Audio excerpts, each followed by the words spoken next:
guys. I'm trying to get this to stay still. My bad.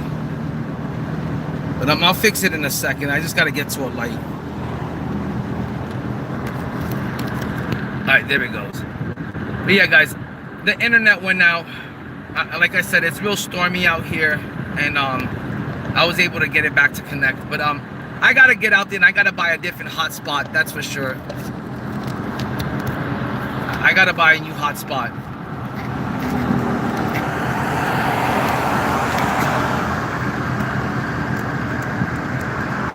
But yeah, guys, I was really surprised and shocked to see WITNESSES2K go down this lane and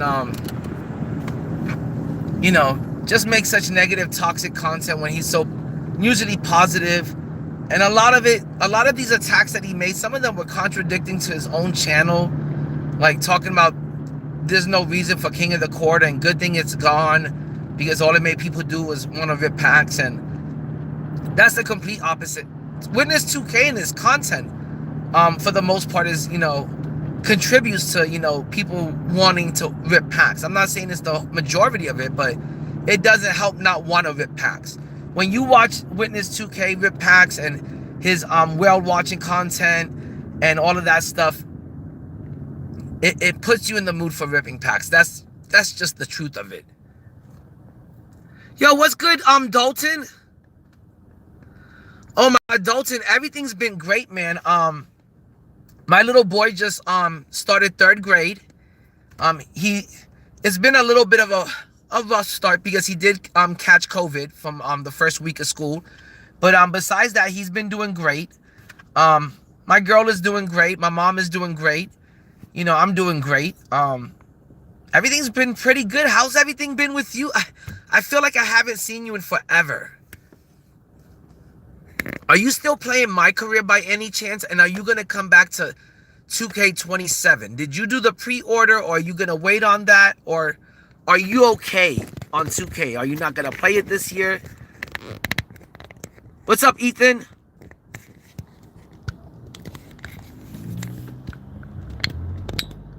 Clark just got injured. That's crazy. So I am really surprised to see, you know, somebody usually as positive and pessimistic about the game now wants to resort to making negative, toxic content about the people that play the game just because there is no real content to make right now. And guys, that's another thing. When he says that everyone is making boring content and unoriginal content, the game doesn't give you much nowadays to make out, you know, to make content on it, you know, so that's why so much of the content feels so repetitive. That's why, you know, Ty's got a tier list. JC2K has his own tier list. Carlo has his own. And then everyone's making their top 10 or gameplay on the player they just got. So some of it does seem kind of repetitive. But I like hearing everyone's opinions and thoughts on the game, on the cards, on the players. So I want to know, hey, what does JC2K think is top 10 in this game? Who does Ty Debo think are the top 10 cards in this game? What does Carlo think? What kind of budget cards can DBG recommend? So I find their videos very, very helpful and very useful. So while somebody like The Witness doesn't find those kind of those kind of videos needed or informative when it comes to the game, they are needed. They are very informative, and these guys are full of knowledge when it comes to the game, and they do know what they're talking about because they do play the game. The Witness, like I said earlier in my video,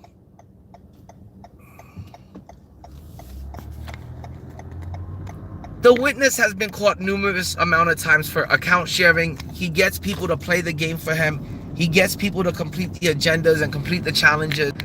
You know, he uses their gameplay for his content, you know, as his own content on his channel.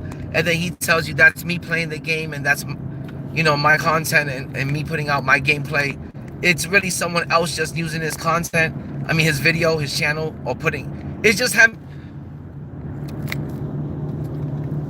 paying someone else to play the game, complete those challenges, and then using that footage, his own video for his own content. And also, You never seen him, you know, on the top, you know, 1% of King of the Court. You never seen him on the leaderboard of Showdown. I've never seen him stream the game with anyone from the, you know, the community, like, or running park with them, or helping them get park streaks, or helping them get team up streaks. I've never seen that from him either. He's not that type of content creator or streamer, but he does make very entertaining, very funny videos, and he makes great videos that get a lot of views, a lot of likes. And I feel like that's his sole purpose in the Myteam space, is that he covers the game in a very original, entertaining, funny type of way that gets a lot of views and a lot of likes. Do I watch him to hear his thoughts and opinions on a certain card, on a certain player? No, I don't feel like he has that sort of knowledge of the game where he could give me some sort of like credible information when it comes to the cards, you know, in this game. He wouldn't be able to give me any credible information when it comes to how to play the game and how to win at the game, because like I said, he's been caught numerous amount of times account sharing and paying people to get the cards for him, get the packs for him, get the players for him. He's paying. Not only is he, this is a pay to win game. Not only is he in a pay to win mode, but he's also paying to play somebody else. He's paying to have someone else play the game and beat the game for him. So it took pay to play to all sorts of new levels when it comes to the Witness. So for that reason, I don't find him credible when it comes to gameplay or, you know, reviews on cards. Hold on, guys, I gotta type this number in.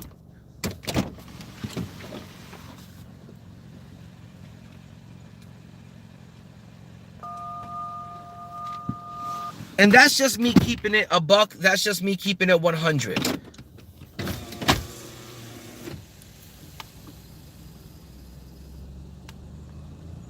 Oh, what's up? What up, L? Hold on, guys. I'm kind of trying to drive and let's talk to the chat, but it's been a little bit difficult today because it's been raining and the roads are kind of wet. But that's how I feel about the Witness. That, like, if you don't have anything positive to say, you know, keep it to yourself. Don't just cause drama for views. Don't cause drama to stir things up. Don't cause drama so you can get content out of it. And that's the reason why he did it. It's the dead season for Myteam. We're like 2 days away from you know, the new 2K27 coming out. He still has to produce videos. He still has to pump out content. That's how the man makes his money. That's how, you know, he gets his views. That's how he gets his likes and makes his money off of YouTube. But don't attack other people in the same field and affect their money on the, you know, on the way they make their bread and the way they support their family. You know, JC2K makes his money off of these YouTube videos, and that's how he supports his family. You know, DBG, that's how he, you know, makes his money and pays his mortgages, and that's how Ty Debo, you know, invests his money into his businesses and his companies that he owns off of, you know, just winning Myteam tournaments. So have some care and consideration for that before you start, you know, I don't know, like talking about and being in a lane that has nothing to do with you. You know, like I said, the Witness is here for strictly entertainment purposes. He's here because he's entertaining, he's funny, and his content is original. He puts his hot wife in the videos. She is extremely hot. She is a hottie with the body. But I want credible Myteam content, people that I can trust, and when it comes to their opinions and thoughts on the game, the cards, you know, gameplay, how to play, how to get easy wins, stuff like that. When it comes to, you know, that kind of stuff, I don't watch the Witness for that. I'm watching, you know,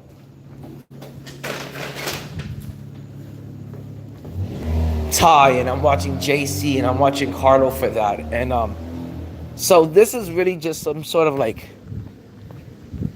I want to say clickbait content, rage bait content, that TMZ trash like content. And he knew what he was doing, and he knew what he was doing from the beginning, and he planted the seeds for all of this. He planted the seeds, you know, and then at the end he's gonna say, oh, look at all the people that are attacking me for my thoughts and opinions on the game. Look at all the people from the DBG camp and the Ty Debo camp and the JC2K camp. Look at all of them attacking me. And he's going to at the end play it out like he's a victim. But really, he's the one stirring things up. He's the one, and he knows exactly what he's doing, and it's very sneaky of him. But and then he eggs it on Twitter. You know, he keeps it going, and then he posts up a picture of Ty Debo working at McDonald's. That's so childish. Ty Debo's worth over $1 million. Why would he have to work at McDonald's? Why would he have to get a real job just because the witness said, hey, Ty Debo, you got to get a real job and go earn a real living? For what? He could just take advantage of playing this game, winning at this game, excelling at this game, being a lead at this game, being the GOAT of this game in our community, being unbeatable when it comes to this game. Why does he have to go get a real job if he can make money off of that? Why does he have to go get a real job if that is his job? That is how he makes his money. Why are you going to hate on that instead of saying, yo, Ty, you're the GOAT? You know, why not give him his flowers instead of trying to attack him and take the, you know, throw dirt on these people's names? It's childish and it's petty. It shows you're jealous of a Ty Debo and the money he's made. Ty Debo now works for 2K. What are we talking about? He definitely works for 2K nowadays. He's been on 2K TV. He's doing all the stuff you...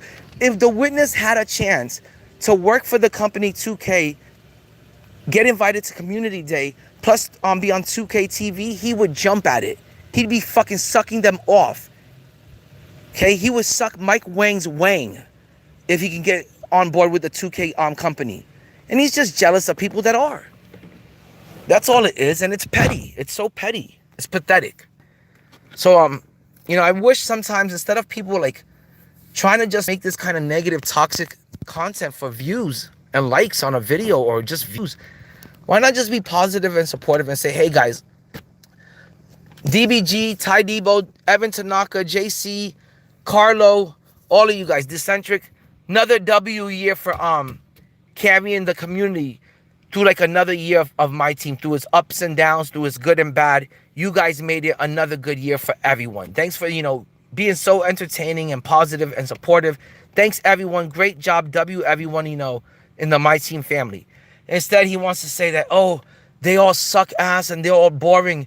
I must be the best. Like, that's so, like, to think like that is so close-minded and so, I just want to say it's like you're a narcissist.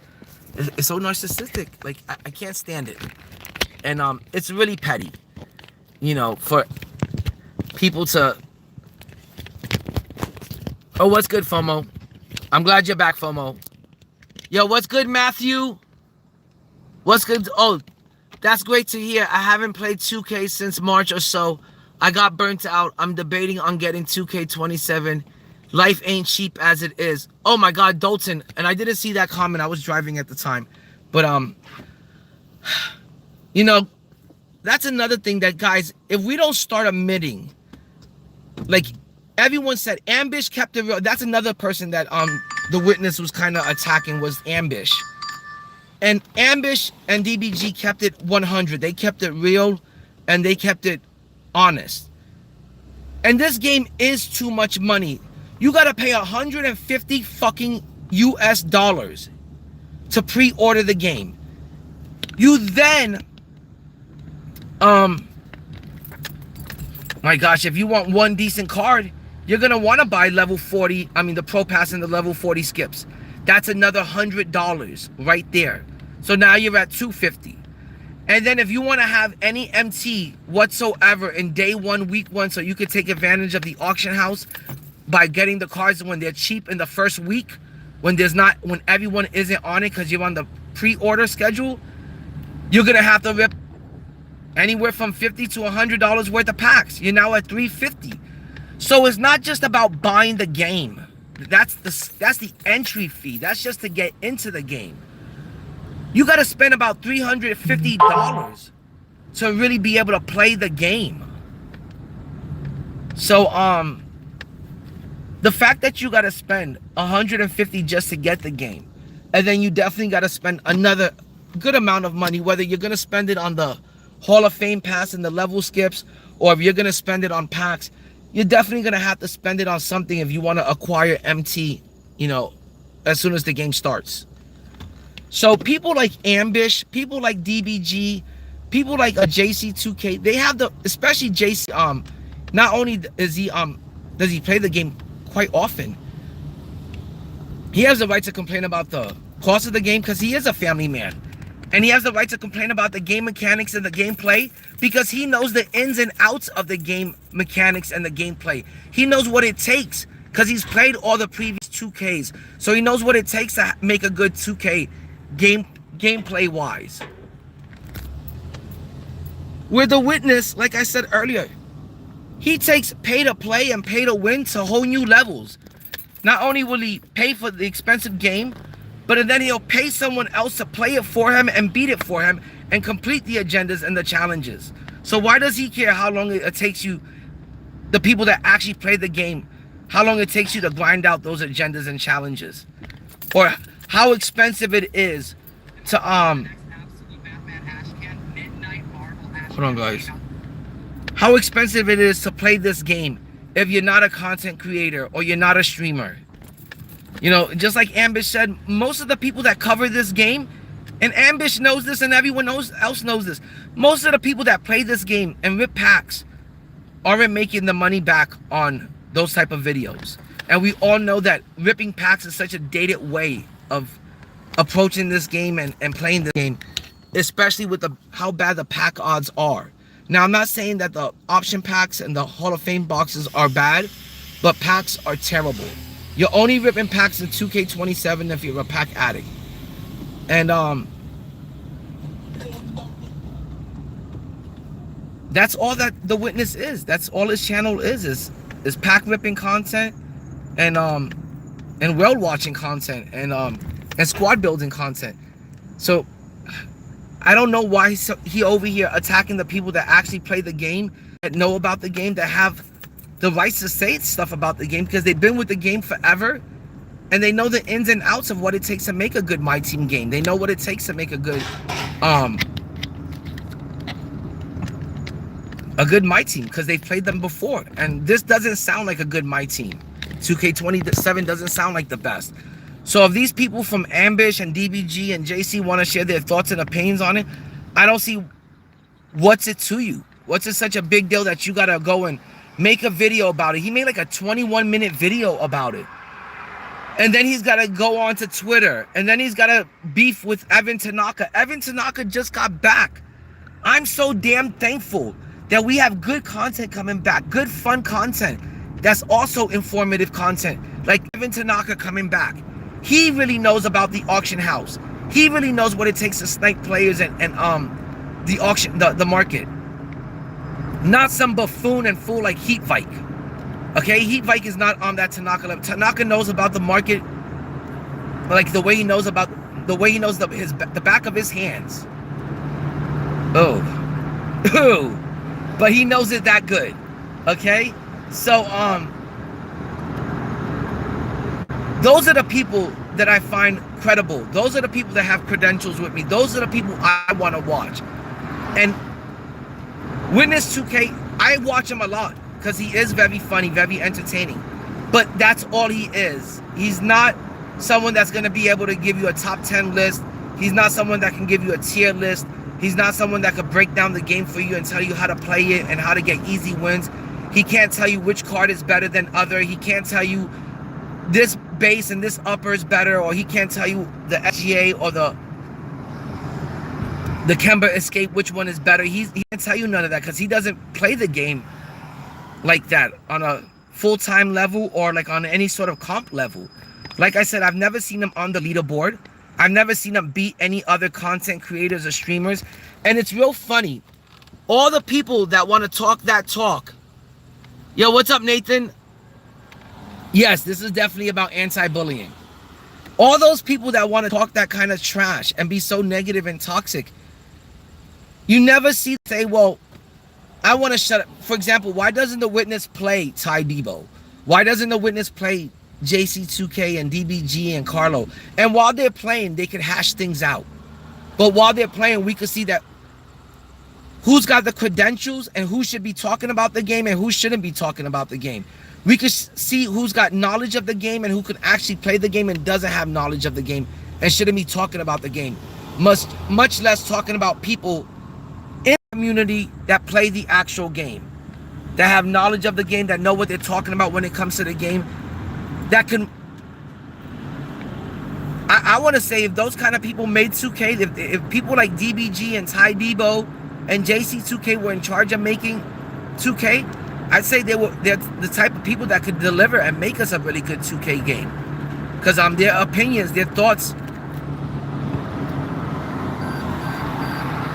you know, they do make a lot of good points. And a lot of people do agree with their thoughts and opinions when it came to the game. I agreed with every single word that Ambish had to say about the game. The game is Joel Embiid. The game is dead before the season even starts. The Myteam community is dead. That's why we got problems like this, like WITNESSES2K and Heat Vike being little drama queens. That's why we got so much fake fabricated beef created by people like that just for views and content. And that's why we got people that don't know anything about the game talking about the game and making content like this about the game, because there's really no other content they can make. You know, if the WITNESSES2K isn't paying someone to play the game for him and paying someone to beat the agendas and complete the challenges and get the packs or get the player that's, you know, from the challenge and get that card, you know, if he's not doing that, how would he get, you know, he doesn't ever stream his games. He doesn't have any proof that he's good at the game, anything to validate him. But there is proof that, you know, 2K has caught him and PlayStation has caught him doing share accounts, and 2K has caught him using grinding companies to complete the challenges and beat the agendas for him. So that has all been documented. There is a ton of proof of that. But is there proof that the Witness is any good at the game or that he plays the game? No. Without him paying someone to play the game for him, what would WITNESSES2K be? He is exactly what he is. He makes funny, entertaining content. He makes what I would say at this point outdated content, to put it nicely, because pack opening content is trash content to some degree, because it's not helping people. It's not helping people not rip packs. People that shouldn't be ripping packs is not helping those people not rip packs. It's more enabling that kind of pack behavior and video game behavior. It's more enabling that pack addiction instead of help preventing that pack addiction. And that's what a lot of Witness channel is. It's a lot of promoting gambling through ripping packs and promoting pack addiction. We're gonna keep it a buck, guys. We're gonna keep it 100. We're gonna keep it factual here. It is what it is. Yeah, they're fun, entertaining videos. I love ripping packs. I'm a pack addict. I also do pack opening videos. But like I said earlier, watching his videos doesn't help. Doesn't prevent me from having that urge to want to rip packs. It actually encourages and motivates me and makes me want to rip packs. Like, I'm feeling to rip packs after I see a WITNESSES2K video, especially those whale watching videos that are like 40 minutes long with just straight pack openings, and that's it. And sometimes when I'm watching those videos of his and I hear him making like basketball comments, like real actual NBA basketball comments, plus his Myteam comments, I start to realize that his videos are just for pure entertainment purposes, that they're just funny, entertaining videos, because it doesn't seem like he knows much about the actual NBA or the game of 2K Myteam. And again, the proof is there. He's been busted for account sharing. He's been busted for having people play the game for him. He pays them. They complete the challenges. They do the agendas. He uses that footage as his content, and he claims that he did it. 1 second, guys. I got an order here. So there is proof of that. He's never been in the top 1% of King of the Court or on the leaderboard of Showdown. And I've never seen him stream the game where he plays Park. Thanks. I've never seen him play Park and help someone streak up at the Park and get their Park streaks. Or play team up and help people win over there. There's no proof of that, but there is proof that he has paid people to play the game for him and then claim it as his own gameplay and his own accomplishments and that he did those challenges, which is very fugazi. So over here on this channel, we're not going to doing that, guys. And that's why I stream most of the time, so I can show you guys, hey, I'm not here just showing you guys the times that I win in Showdown and be like, oh, look, guys, I won by 40, 50 points. And, you know, and it's just maybe 1 out of 10 games that he's played in that one day. You know, he's played 10 games and he's maybe won 2 of them and he's lost about 8 of them, but he shows you his best 2 games. You know, and he uses that for a gameplay on a card that he just pulled. That's not me. I'm going to sit there and we're going to watch me win and we're going to watch me lose. So if I go on an 11-game win streak, you guys are going to witness it. If I lose 3 or 4 games that night, you guys are going to witness it. And it's going to be documented. And we're going to do it together as a 2K family, winning and losing.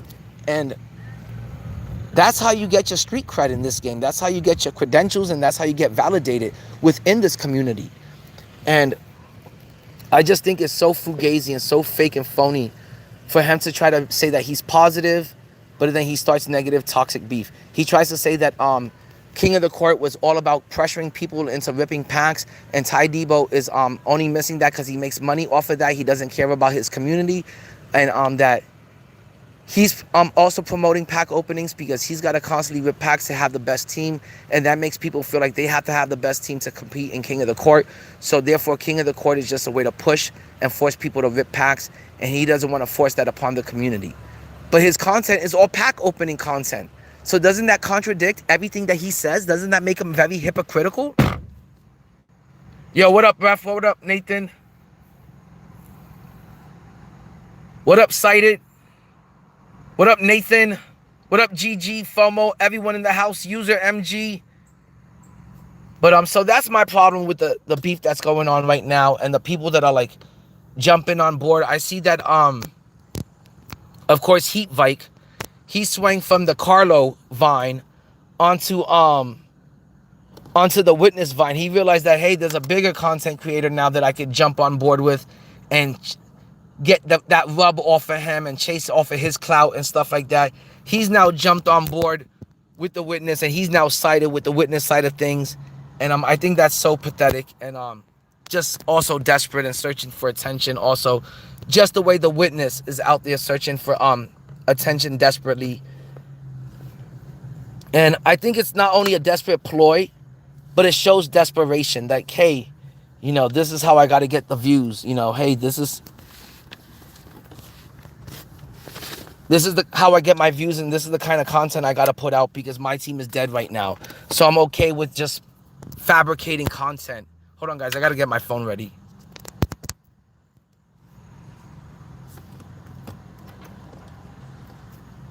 You know, they are okay with just fabricating nonsense content just so they can continue putting out content and getting out views. You know, like I said, usually the Witness is so positive and got such original content. Stick to that, Witness. Don't start attacking DBG and JC2K and Evan Tanaka and Carlo. He dropped every name in the book that he can think of. You know, so I'm kind of surprised to see him do that. I like it when he's being funny. I like it when he's being entertaining. I like it when he stays in his lane. Because to be honest, right now he's out of his lane. He's not in the same level as DBG, JC, Ty, Carlo, Decentric. He's not on, and he said everyone in the community makes boring videos. That includes everyone. You know, he's not in the same level or the same league as those people. He can't beat those people in the game. He can't excel at the game like they do. He's not tier 1 King of the Court. He can't talk about that. So when you can't talk about that, you got to talk about the people that do know how to play the game once you've run out of content. He is just a pack ripper and a squad builder. If you want squad building content, and you want to see somebody rip packs, that's where you go. But most of the time, he's not even using his account for the squad building. He's using other people's account. And like FOMO said earlier, 90% of the time, he's not even on his own damn account. He's doing the squad building on someone else's account because he's got no players on his account because he doesn't play the game. And if he doesn't pay someone to play the game for him, then he has nothing at all. And if he pays somebody to play the game for him, he'll get busted doing that again. And like I said, he's been busted multiple times paying someone to play the game for him and using a grinding company. So he can't even get away with that anymore. And that's why you never see him using his own account. I'm sure he doesn't have, maybe now he's got some good GOAT cards in his account because everyone's got the GOATs. But I'm sure throughout the year and the other day when he had his wife on this video, his wife was beautiful. But he was playing a game, I think he was playing Showdown or Triple Threat Park. He looked terrible out there playing the game. He looked like he was getting his ass beat. I cannot say that I was watching the whole gameplay or that I watched the whole video because his gameplay is not inspiring. You're not going to learn anything from watching WITNESSES2K gameplay. He is not going to be able to teach you anything new about the game, how to get good at the game, or how to take advantage of things in the game. He's not going to be able to. He doesn't have any sauce to share with you. So, kind of disappointed that the WITNESSES2K went that route and chose to take the route of being negative and toxic and attacking people for views. And instead of bringing the community together in a positive, supportive way, instead of being a man and saying, hey, DBG, I would like to talk to you. And Evan Tanaka, I would like to talk to you. And Carlo and JC and Ty Debo, I would like to talk to you guys. Instead of attacking them and making fun of them, instead of calling Carlo a weirdo or whatever he's saying about Carlo, instead of putting Ty Debo in a McDonald's outfit and saying he needs to get a real job, the guy is worth $1 million. Ty Debo has made millions off of playing 2K. This is his job, Witness. Why does he have to go out there and get a real job? Because you have a real job? Because you're forced to work a real job? Because you're a renter? Because you have bills to pay and rent to pay or mortgage to pay? Sorry, maybe Ty Debo doesn't have to do that. He doesn't have to get a job to pay off his rent or to pay off his mortgage. Maybe Ty Debo isn't a renter. Maybe he owns his house. And maybe he made that money from making 2K his job, his priority. Like not only getting good at the game, but excelling and being the best at the game. So taking away a mode like King of the Court does matter, not only to Ty Debo, but to everyone else that played it and enjoyed it. We didn't play the game or the mode because we thought we were going to beat Ty in it. We played King of the Court because it was a more serious competitive mode. It was a more serious comp mode. It wasn't set on easy like Showdown. You know, I think it was set on Hall of Fame. And it showed you, where did you rank? Where did you stack up against the people in the Myteam space, in the Myteam community? It showed you where did you rank and stack up against a Ty Debo or a JC2K or a Decentric or Carlo or anyone else that played the game. You wanted to see personally, could you get into tier 1? You know, it's not about, you know, did we think we were going to make $10,000 a week and beat, you know, Ty Debo? That's not what made us rip packs. What made us rip packs is we enjoy ripping packs, we enjoy building squads, we enjoy competing, and we enjoy building a good squad that can compete at the highest level in King of the Court and Showdown, even though Showdown is set on easy. So, really, it's like it shows that he doesn't know what he's talking about when it comes to the game. He's not in touch with the community. He's out of touch with the community. Like I said, all he does is pack ripping content, which is so dated. Even Troy Dan is hardly doing pack ripping content. Why would anyone rip packs or rip boxes when we know how bad the pack odds are and the percentages are? Why is anyone ripping packs in 2027 when you could just get guaranteed option packs or guaranteed Hall of Fame boxes? It's only for pack addicts, and that's all his content is, and that's who it gears, that's who it's aimed towards.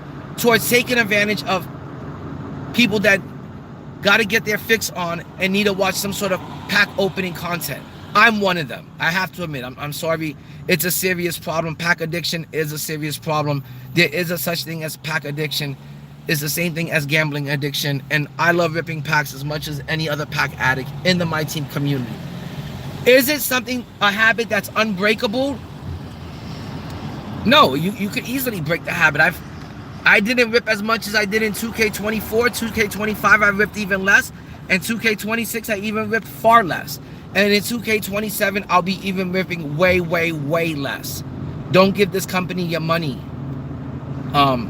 Only when it's something that you feel like it's worth it should you be spending. But if it's on pack openings, on ripping packs, you shouldn't be just ripping packs, because the pack odds are so bad. You're never going to get your money's worth out of it. You're never going to get the cards and the players you want. Just like Ambish said, this is a basketball game that you play, but you never get to play with the players you want to run with. You never get to actually play with the players you care about, the players that you love in life, the players that you want to actually run with. And when you do get those players, they make you feel like you have an inferior team, that GOAT King James was garbage compared to Ben Simmons. And that's the facts. You know, they make you feel like you should go after the ultimate cheesy players, the no-name players, because they did juice up those players and soup them up. Why? Because those licenses for 2K, the company, is more easy to attain, so they can make those cards better. But the cards that are, more, harder to attain those licenses, for some reason they've turned those cards like Michael Jordan into a joke in Myteam, and they turned the cards like LeBron James into cards that are and Dr. J into cards that are difficult to get. Wembanyama is a miracle if you can pull a Wembanyama. So people like Ambish, people like DBG, people like JC, they have the right to complain, or Carlo, they have the right to complain when it comes to the game mechanics and the gameplay and the expense of the game, because they've been dealing with it for 10 years. Fuck, the expense of the game has burnt me out after 3 years. So I feel like people do have the right to voice their feelings, Witness2K. And if just because their feelings don't align with the way you feel or the way a Heat Vike feels, doesn't mean that they have the wrong feelings or they're wrong about the way they feel. Every man is entitled to their own opinions and thoughts on the game and feel the way they want to feel about the game. So to see the Witness, come out there and start dropping names, like who the fuck does he think he is? Yeah, your content is entertaining. Yeah, it's funny. Yeah, it's original. But stick in that lane. Stick in the lane of like, hey, I like to get views and off of people in the community. I like to get likes off of them. So I provide fun, entertaining content. I provide content that maybe isn't the best, but I provide a lot of pack opening content for the pack addicts of the Myteam community, or people that just think it's fun. But instead of enabling and pushing that kind of behavior, and you say that you're not for, like you said that you're not for pack openings, forcing people to feel like they have to rip packs, and that's what Ty Debo and King of the Court does to people, and it makes them feel like they have to rip packs and get a good team to compete in that mode. No, that's not true. If that's what you truly believe in, Witness2K, if that's how you truly feel, and you're a man of your word, then you should not be there pushing pack opening videos twice a week. You should not be there promoting whale-watching content, if that's how you really feel about the game. Because that's all your content makes people feel like. It makes them feel like, hey, that looks really fun. I want to rip packs like a little pack addict. And hey, I am a little pack addict. I got to watch this to get my fix, and then afterwards I still feel like ripping packs even more. Your channel enables all of that in the Myteam community, in the Myteam space. It encourages that kind of gameplay and that kind of game behavior. It enables it. It doesn't prevent it, and it doesn't push away and shy away from it. It promotes. 2K can get you hooked on ripping game 2K, and so he can get you hooked on watching his channel and being, a consistent person that's constantly watching his channel to get your pack opening fix on and get you hooked on ripping packs. And he's also a 2K shield, and he also glazes the company. He wants to suck Mike Wang's Wang. He wants to suck his wanger off. Because you shouldn't have to be afraid of 2K, the company, that they're gonna either nerf your account or they're gonna not invite you to community day. Look, guys, they're not gonna invite 99% of the community to community day. They hate most of us. Matter of fact, they hate a lot of us and all of us, with the exception of Ty, Killzamoy. That's pretty much it. And they seem to like Carlos's story a lot. He's been consistently invited, but for the most part, they pretty much ignore the rest of us. And so for the witnesses, instead of being like saying something as a bigger content creator and saying something to 2K and saying, hey 2K, that's kind of shitty the way you treat your community, your fan base, your customers, your consumers, that not only played this game and played all day and spent a lot of money on this game, but we also put our blood, sweat, and tears onto this game, and we also promote your game and advertise your game consistently through these videos. Throw us a bone. Give us the game for free. Throw us some VC and some MT for free. Invite some of us to community day. They should have a DBG. DBG should be there. JC2K should be there. Ty Debo should be there. Carlos should be there. So many of those people should be there, and they're not. Because 2K is just hating that they have their own opinions and thoughts on the game. Because DBG doesn't fucking sugarcoat things. And he doesn't suck dick. He doesn't glaze them off.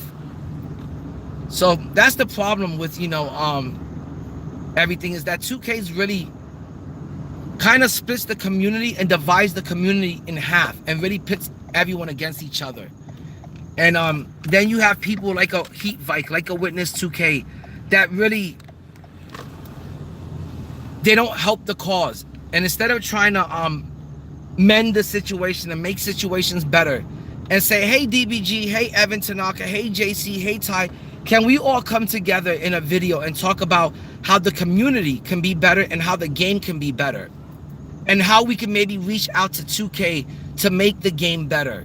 Things that count when it comes to the game, like game mechanics and gameplay and prizes and rewards, and stop filling the game up with microtransactions around every corner and making the game so monetized and so pay to win and so pay to play. Ambish was completely 100% correct. He's another person that he should be reaching out to instead of attacking actively, and say, hey guys, maybe if we all of us bigger content creators make a video, maybe it's gonna get to the devs at the front office. Maybe our voices will be heard, and maybe we can make a change in this game. The way that the Madden people, the way the Madden community made a change, and the way the FIFA community made a change in their game. You could only do it if you stick together. But instead, he'd rather go out there and say that Ty Debo makes boring content. Listen, I'm not watching Ty Debo because he's making funny videos and he's got his fucking hot wife on the show. I'm not watching Ty Debo for that. I'm watching Ty Debo so I can steal away from his sauce, so I can learn from watching him play, so I can learn from watching his live streams. I'm not watching 2K James so because he's funny and entertaining and he's got his girl up in the video or something.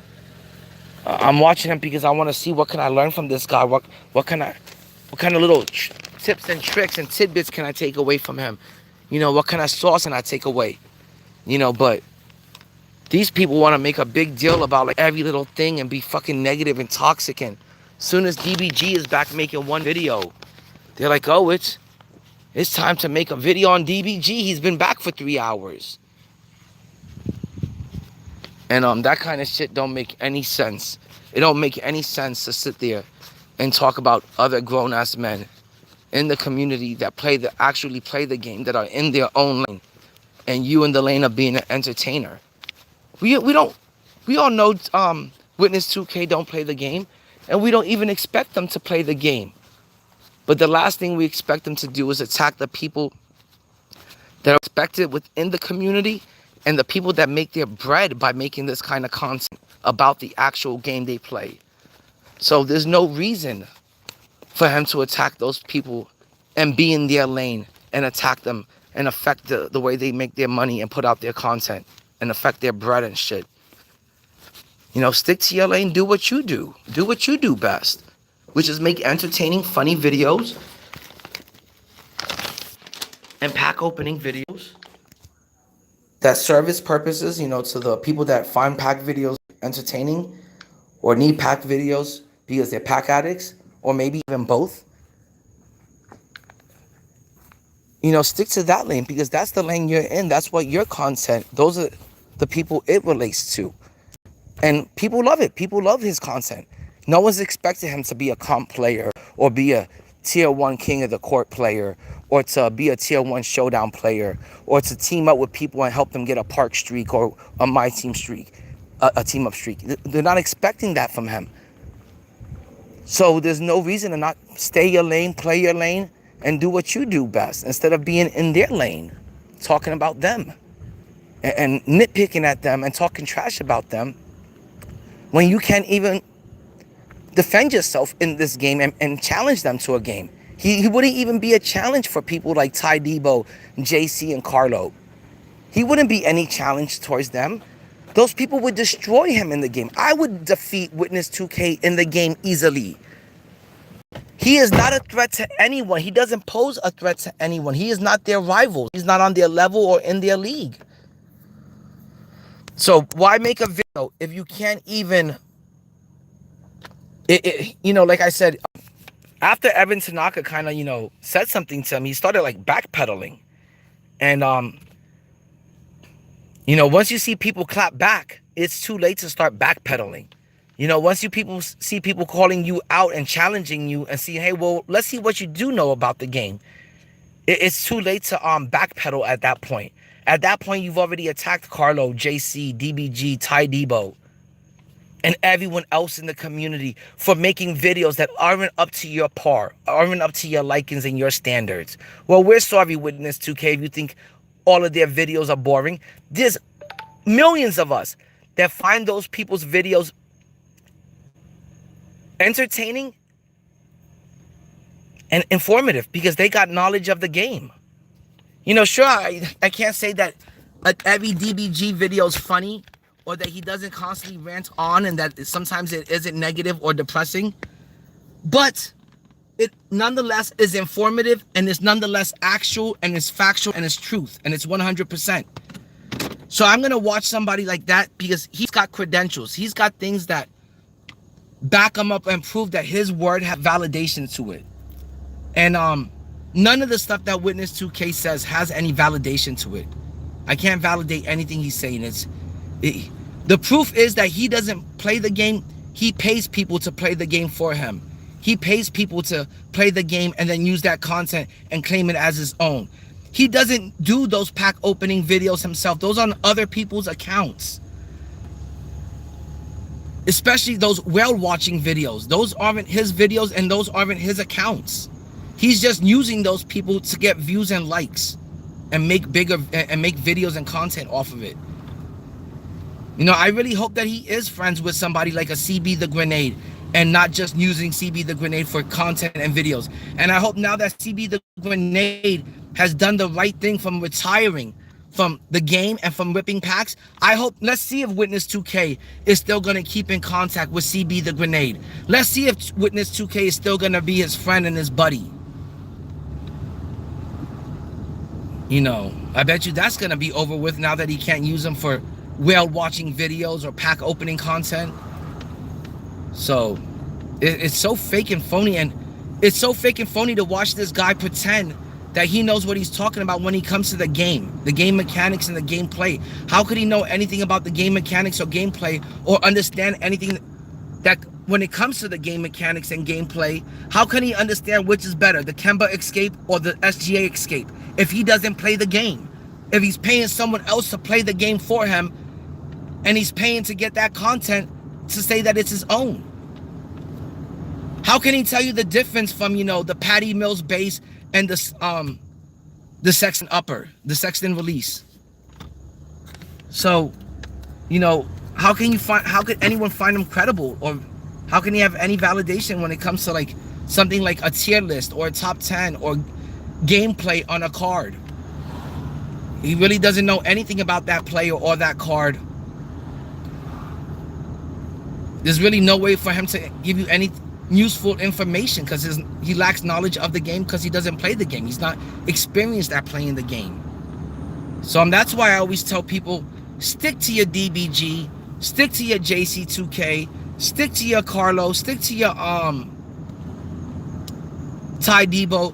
When you want some like useful information of the game, when you want like a real tier list or top 10 list, or like some feedback on a player, like, you know, if he's gonna fit your style or something, you know, stick to those content creators, stick to going to their live streams and picking their brain about the game.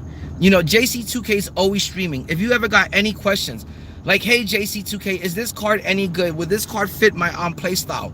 He's gonna take the time out of that stream to answer you directly, and he's gonna directly help you and answer your question. He's gonna help you. He's gonna give you the answer that you're looking for, that you need. So those are the people that I find credible, you know, and those are the people that I find that care about the community, that are considerate towards and want to help people out in this community when it comes to the game, having fun with the game, learning how to play the game, knowledge of the game, and being entertained from the content that they're putting out about the game on YouTube. You know, I understand that WITNESSES2K's content is a little bit more lighthearted, a little bit more for entertainment purposes, and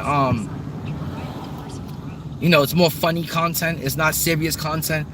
But then stay in that lane. Don't go over here trying to be dramatic and fabricate fake beef until somebody replies to you. And finally, Evan Tanaka fell for the Evan did fall for the bait, and him and Evan went at it on Twitter.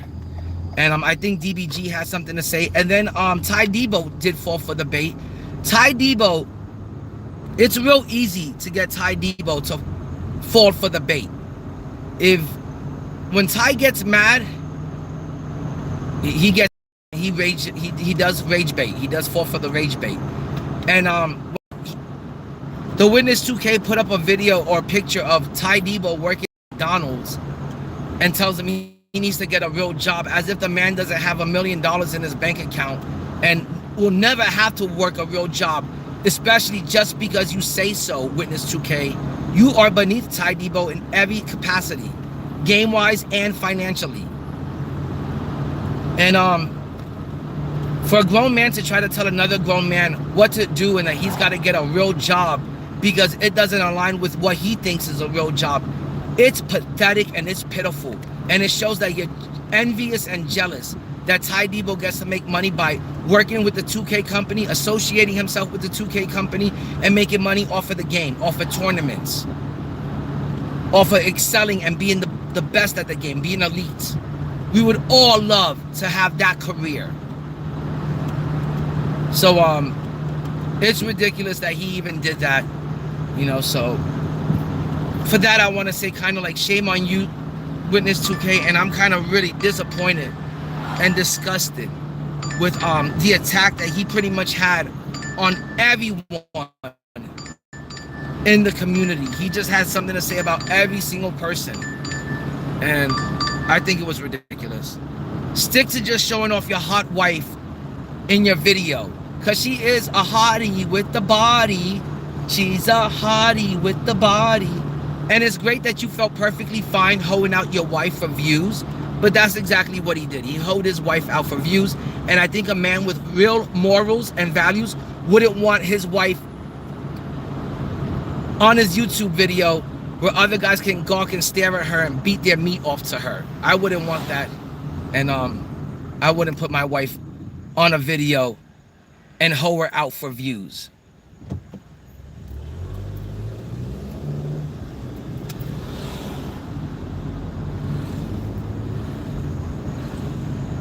Oh my gosh, guys, there was like 2 police officers at that intersection, and I thought the last one was gonna get behind me.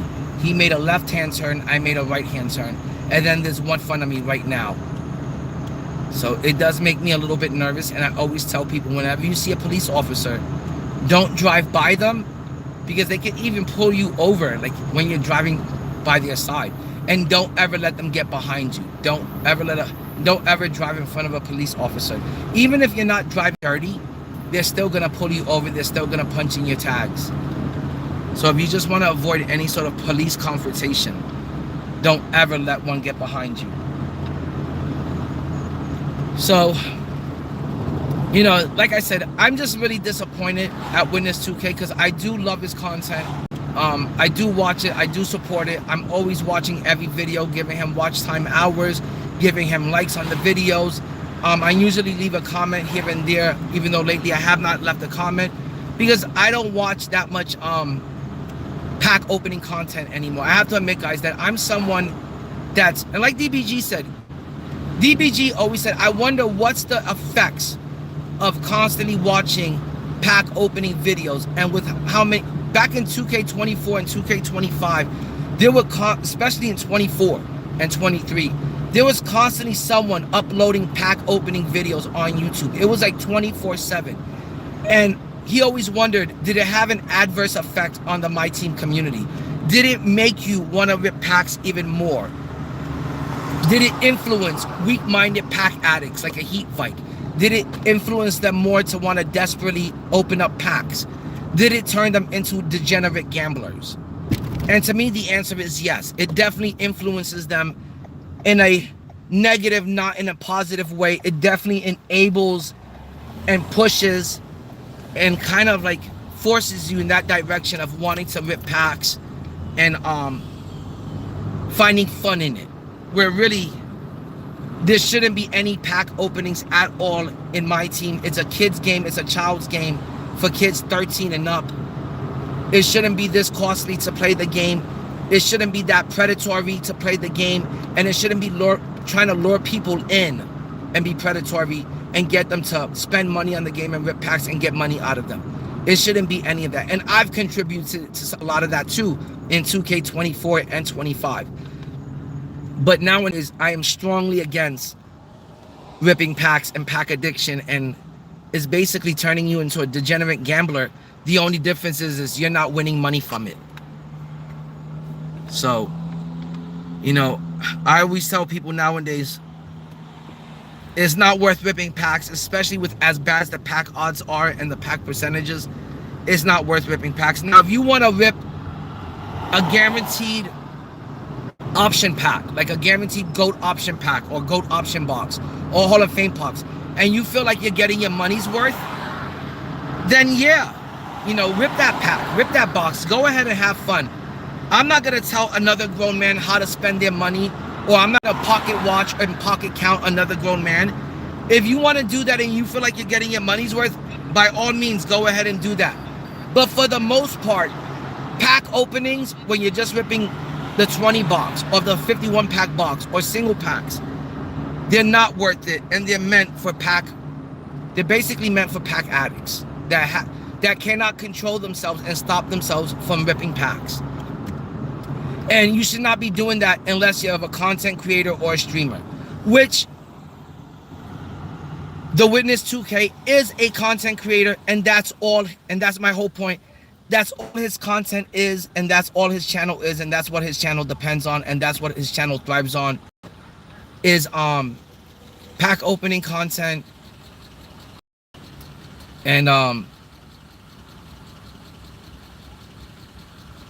that sort of content. That's what he is. His channel thrives on that. His content thrives on it, and that's what he is. He is a pack opener, and he is a pack ripper, and he is a squad builder. So for him, it makes sense. That's how he gets his views. That's how he gets his likes. That's how he makes his bread. Is it dated? Is it dated content? Pack openings are becoming very dated, outdated content. Is it predatory-like content? Yes, it's predatory-like content. Is it content that lacks some morals and values? Yes. It is not high-quality content. It is just people being pack rippers, people being pack addicts, people being gamblers. And I wanted to see if this guy got anything from ripping packs. How was his luck? Did he have any good luck gambling? Should I have? Maybe I'll have the same kind of good luck gambling. It's that kind of content. It is not, I want to say, morally high content. It is not the most positive non-toxic, you know, it just lacks some morals. It's promoting the wrong thing. It is not it. I find it better when JC2K and people like Ambish are more trying to push people away from pack ripping and push people away from pack addiction and gambling, and trying to tell you that this company is not worth giving your money to, your hard-earned money that you put your blood, sweat, and tears into earning. It's not worth giving them your hard-earned money. Give that money towards paying bills, towards rent, towards necessities, towards feeding your family, towards other things in life that you may enjoy. I feel like those people are 100% correct when they want to voice their thoughts and opinions of that. Not being negative. The way Witness2K is trying to say that Ambish and DBG are being negative and JC2K are being negative. It's easy to spot out that the game is going to be expensive next year. It's easy to spot out that the game looks like a mobile app game. It's easy to spot out that the game sounds like it's more of a game based off of automatic animations, which means you're going to lack more control of that game. You're going to be doing less in that game. You could tell that it's a game meant for the average casual novice player. And of course, people like Heat Viking and Witness2K are going to gravitate to that game because they're not comp players. They don't play this game competitively. They don't like a good challenge. They just want easy content on the game for views and likes. I bet you that Witness2K is still paying people to play the game for him. He's been busted almost every single year for paying people to play the game for him and for share accounting with companies that are known as video game grinding companies. So why would he want the game to be easy? He wants it easy peasy Japanesey. And yes, I know it's not politically correct to say that anymore. But that's what kind of person Witness2K is. Now, he fell from, to me, he went from being someone that was positive and non-toxic to someone that's now in the same league. Like, he lowered his standards to like Heat Vike type of standards and making that trash TMZ content. And where he, the name is, one second, Mark, and I have 2 orders. I'm Mackenzie. Okay. Yeah. Can I get the drinks for these? Here's the orders. Give me 1 second. Thank you so much. So when you can't make... So the large for Mackenzie, the medium for Mark. Thanks, I got that. No problem. Hold on, guys. I just got to verify these orders.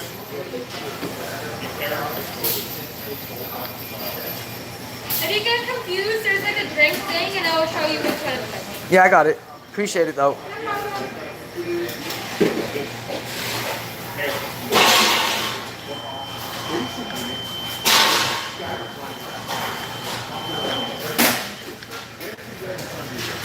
I know every single thing that you mentioned. I watched their downfall of this. Hey, I'm going to come back for this order. So, when you can't play the game and you're bad at the game and you can't show people like, hey, look at me, let's stream, guys, I'm going to be on King of the Court, or hey, guys, let's stream, I'm going to get a 10-game win streak in Showdown the way I do with my audience. When you can't do those things and you can't play the game because you're not good at the game and there's no content coming from my team right now, you got to resort to talking to the people that actually know the ins and outs of the game. You have to resort to talking about the people that have knowledge of the game, people that actually know how to play the game. And that's all it is. And it's just thumbnail bait content, it's title bait content, it's all rage bait, TMZ garbage content. It's nothing that has to do with the actual game or like his knowledge of the game or his understanding of the game and what it takes to make a good game. He doesn't know what it would take to make a good game like the way a DBG does or a JC2K does or Carlo does, because he doesn't play the game. He doesn't know anything about making money off the game like a Ty Debo because he can't hang competitively. So, to me, guys,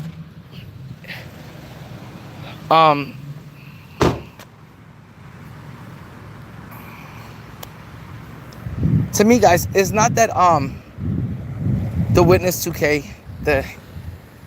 he lacks credentials. I never put those kind of credentials in him. I took Witness 2K, or I take him for what he is: funny, entertainment, original content. Not because he's got knowledge of the game and he's informative of the game, or he can give you an opinion about the cards or the players or the game mechanics or the gameplay, or that he could tell you how to play the game or get easy wins in King of the Court or show that. None of that. Or he could help you with a park streak or team up streak. I've never given him those kind of credentials because he's never been that, and I've never found him to be that. So I've always found him just to be what he is, a pack ripper for the pack opening community and a squad builder, which he does build good squads on other people's accounts. Most of the time, he's not even using his own accounts for the squad building videos. So, I don't know. I just wouldn't, if I was DBG and Carlo and JC2K and Ty Debo and Evan Tanaka, instead of getting so mad and getting, you know, your panties in a bunch, I would just ignore this fool. And I would just not address his negativity and show him, hey, you're beneath me. There's no reason to address you, because you're a scrub-a-dub when it comes to the game. You're not even good enough to excel on an elite level in this child's game, because it is just a child's basketball video game at the end of the day. All of us adults, you know, I remember Heatvike said he's been playing the game from 2020. He's been playing the game now for 7 years, and he said that he still doesn't shoot three-pointers. He still doesn't feel comfortable shooting three-pointers. He still can't shoot three-pointers. When people like that are making videos on the Myteam game and on the Myteam community and talking about the people in the community that actually play the game, but then they suck that bad at the game, I'm sorry, man. You're just gonna, I'm gonna lose all faith in you, and I'm gonna lose, like, I can't find you credible. If, you know, you're that bad in the game and you've been playing it for 6 years. I can't find you credible when you're saying that there should be no comp mode like King of the Court, like the Witness2K said. You know, I can't validate, you know, and take you seriously in this game mode. It's just, so you're just there for entertainment, and you're just there for views and likes. Now, if you want an entertaining video, go watch Witness2K. If you want a funny video, go watch Witness2K. If you want to see his hot-ass wife, go watch Witness2K. But if you want somebody that's going to actually teach you something about the game, Witness2K is not that person. So I would advise these people, don't take it seriously. Don't let it bother you. When you're somebody like Evan Tanaka and DBG, the community is so happy to see DBG and Evan Tanaka back, and they're getting so much love for being back. Why? With this love, there's always going to be hate. Why concentrate and focus on that one person that's going to be so hateful, so negative, so toxic? Just concentrate on all the love you're getting and all the positive support you're getting, instead of concentrating on that one bad seed and showing him the attention that he wants. Yo, what's good, W Videos?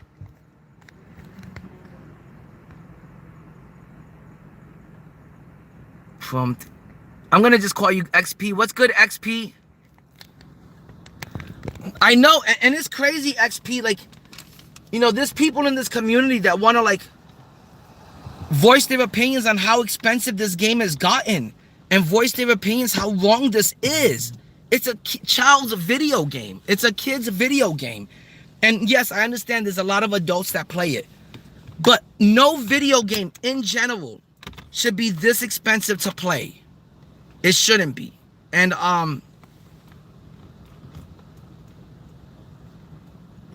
it is a disgrace on how expensive this game is, and it's an embarrassment to tell people that you play Myteam, and then they know how much you spend on this game like a fool, and like 2K is just, 2K is basically just finessing you out of money. And so there's no reason to promote pack openings in 2027. There's no reason to, you know, make that kind of content, that kind of dated content. And there's no reason to promote or push that. So I think it was kind of an L on the Witness2K, and everybody ripped them a new hole. Everybody ripped them a new hole.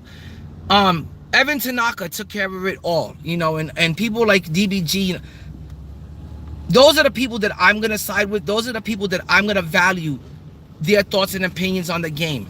I'm not going to value somebody that is here just to farm views off of the Myteam community and farm likes so they can get paid off of Myteam content and get paid off of Myteam views and people putting in time to watch their content when they don't even play the game or know how to play the game or really know anything about the game. Witness2K doesn't know absolutely nothing about the game. He just knows how to rip packs. Heatvike knows nothing about the game. All he knows how to do is just rip packs. It's funny how those people that don't know how to play the game are always the ones stirring up trouble and talking about the people that actually know how to play the game and attacking them. It's because they want to hate because they're not skilled and they don't know how to play the game. So I always think that's pretty funny that the people that are just pack rippers are always the ones, and the ones that can't play the game are always the ones that are stirring up negative drama and being toxic. So I want to say that, you know, really disappointed. Shame on you, Witness2K. Very disappointed and disgusted. And I want to say that maybe I can't say that I'm not going to be positive and support and watch his channel because I do like his videos. But I'll probably unsubscribe. I'll probably, you know, unsub and just be. I remember sometimes Witness2K, he'll read off a stat before each video. He'll say that 60% of his viewers are not subbed up. There's a reason why 60% of those viewers are not subbed up, because a lot of us in the Myteam community and in the content creating community or the people that are streaming, we all share the same community. It's a lot of people, a lot of the Carlo people are probably watching my video, or a lot of my people that are watching my video probably watch DBG videos or JC2K videos or Ty Debo videos. So we're sharing a lot of the community. And when people see you being so negative and toxic towards their favorite content creator or streamer for just views and clickbait and likes, it turns people off from your channel. So don't sit there and wonder and try to motivate people to sub up to your channel and wonder why 60% of your viewers are not subbed up. You have to lead the example, and you have to be a better person that people want to sub up to. And being negative and toxic and talking about saying that everyone in the community makes boring videos and you're the only one making funny and entertaining videos and you're the best, that's not going to get people to want to sub up to you. That's going to make them want to support the other people that they love, like DBG. So that's just my word of advice to the witness, that maybe you might want to apologize to the Myteam community, to the people that support you, to the people that endorse monetized watch hours. Because I know I'm one of those people that support his channel in a positive way. I know I leave comments. I know I watch his videos. I know I give him likes. It does kind of hurt, and it does kind of suck to hear someone say, oh, well, everyone else but me sucks, and everyone else but me makes boring content, and everyone else but me is unoriginal. Well, thanks a lot, Witness2K. Thanks a lot for alienating the whole community. I guess there's something only special about you. So with that, I would say, you know, stop backpedaling, be a man, own up to what you said, be respectful of others in the same field, treat them the way you would want to be treated, and be respectful towards others, and try to be positive and supportive. And I bet you that way you're gonna catch more bees with honey instead of vinegar, and you're gonna have more people sub up. You're not gonna have 60% of your viewers not being subbed up. That number might actually go down, you know. But the way you're going right now, in the direction you're going in, don't be surprised if next thing you know, it's only 50% of your viewers are subbed up. But there'll be a reason why so many people dropped off, or why so many people aren't subbing up, and it's because of your negative, toxic attitude. It's very, like, it's very toxic, very catty. It's like a little schoolgirl. It's like a little schoolgirl that's a bully. That's what it's like. And now they gotta address you because you want attention from the boys. You want attention from the guys that you like, the guys that you look up to. G and JC and Carlo. You want attention from Ty Debo. People that you wish you were like in this community. But you're not. That is not you. You are not them. And you will never be them. You are here for entertainment purposes.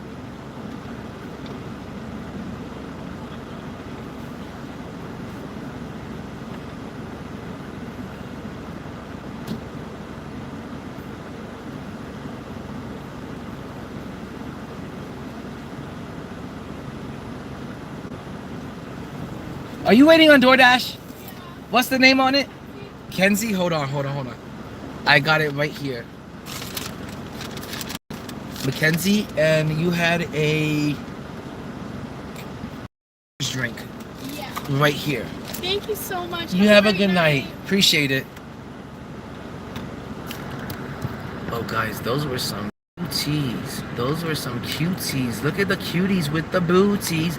Cuties with the booties. They were cuties with the booties. Yo, what up, WVids?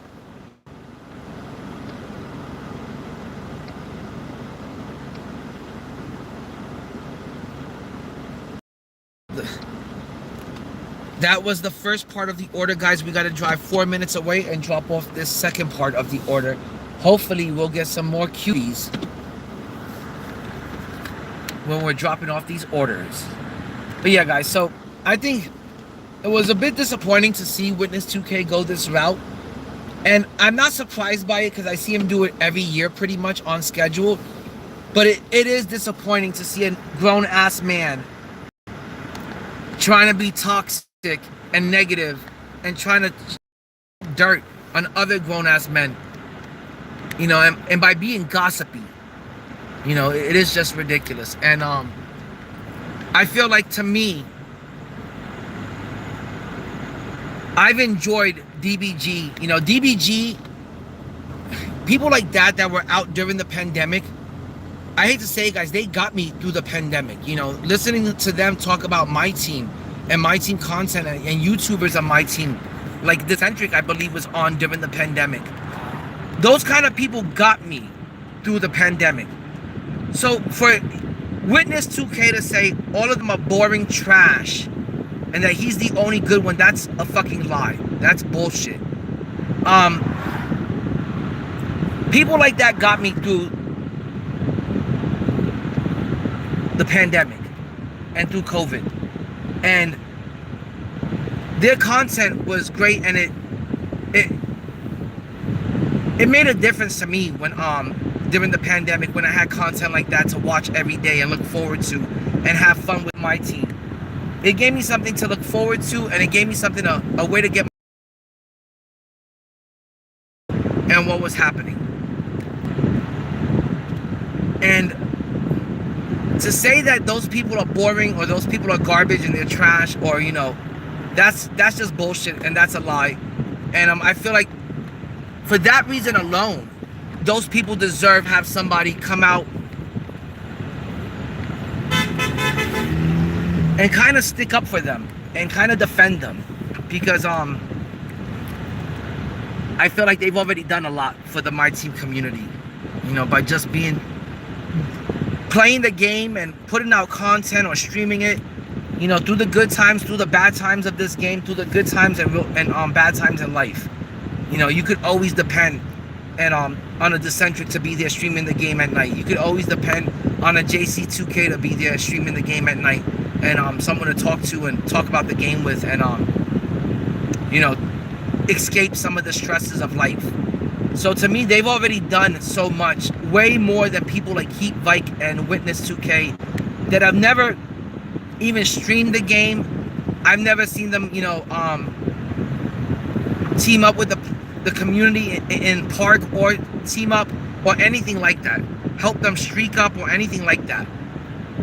So, and all I've seen Witness do is promote pack openings and promote pack addiction and pack gambling, and Heat Bike just promote the auction house and staring at the auction house 24/7 and promote grinding out the game 40 hours a week until you make 70 million MT, so you can just constantly rip packs like a pack addict and repeat the cycle over and over each and every season and each and every year. That's not the purpose of the game, guys. It's not to sit there to be pack addicts. Heat Bike and Witness2K is not to promote that kind of shit and turn people into pack addicts just so you can get views and likes. So shout out to yo, what up, Beeb? What up, B774? Or Marie. Oh, Marie. What up, Marie? I couldn't see your name, my bad. I forgot my glasses at home today, guys, so I can barely see the screen. So please forgive me if I don't give you a complete shout out. It's really because I can't see the screen and I'm nearsighted. So everything to me on the screen today is a little bit of a blur because I forgot my glasses at home. And yes, I know that makes me sound like an old man, but that's what happens after years of playing Myteam and staring at the damn game every day. You're gonna have bad vision eventually. And now I've got bad vision. It's because of Myteam. So, to me, I respect the people that have real opinions, real thoughts on the game, not people that are just promoting pack openings and promoting you constantly spending your money on the game and giving your money to 2K.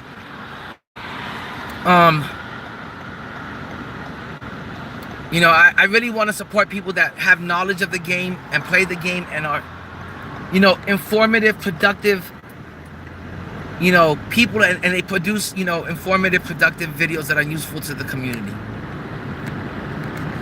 So, you know, I don't want to sit there and just watch people like Heat and Witness that are just promoting pack openings and promoting giving your money to 2K and or all of your time and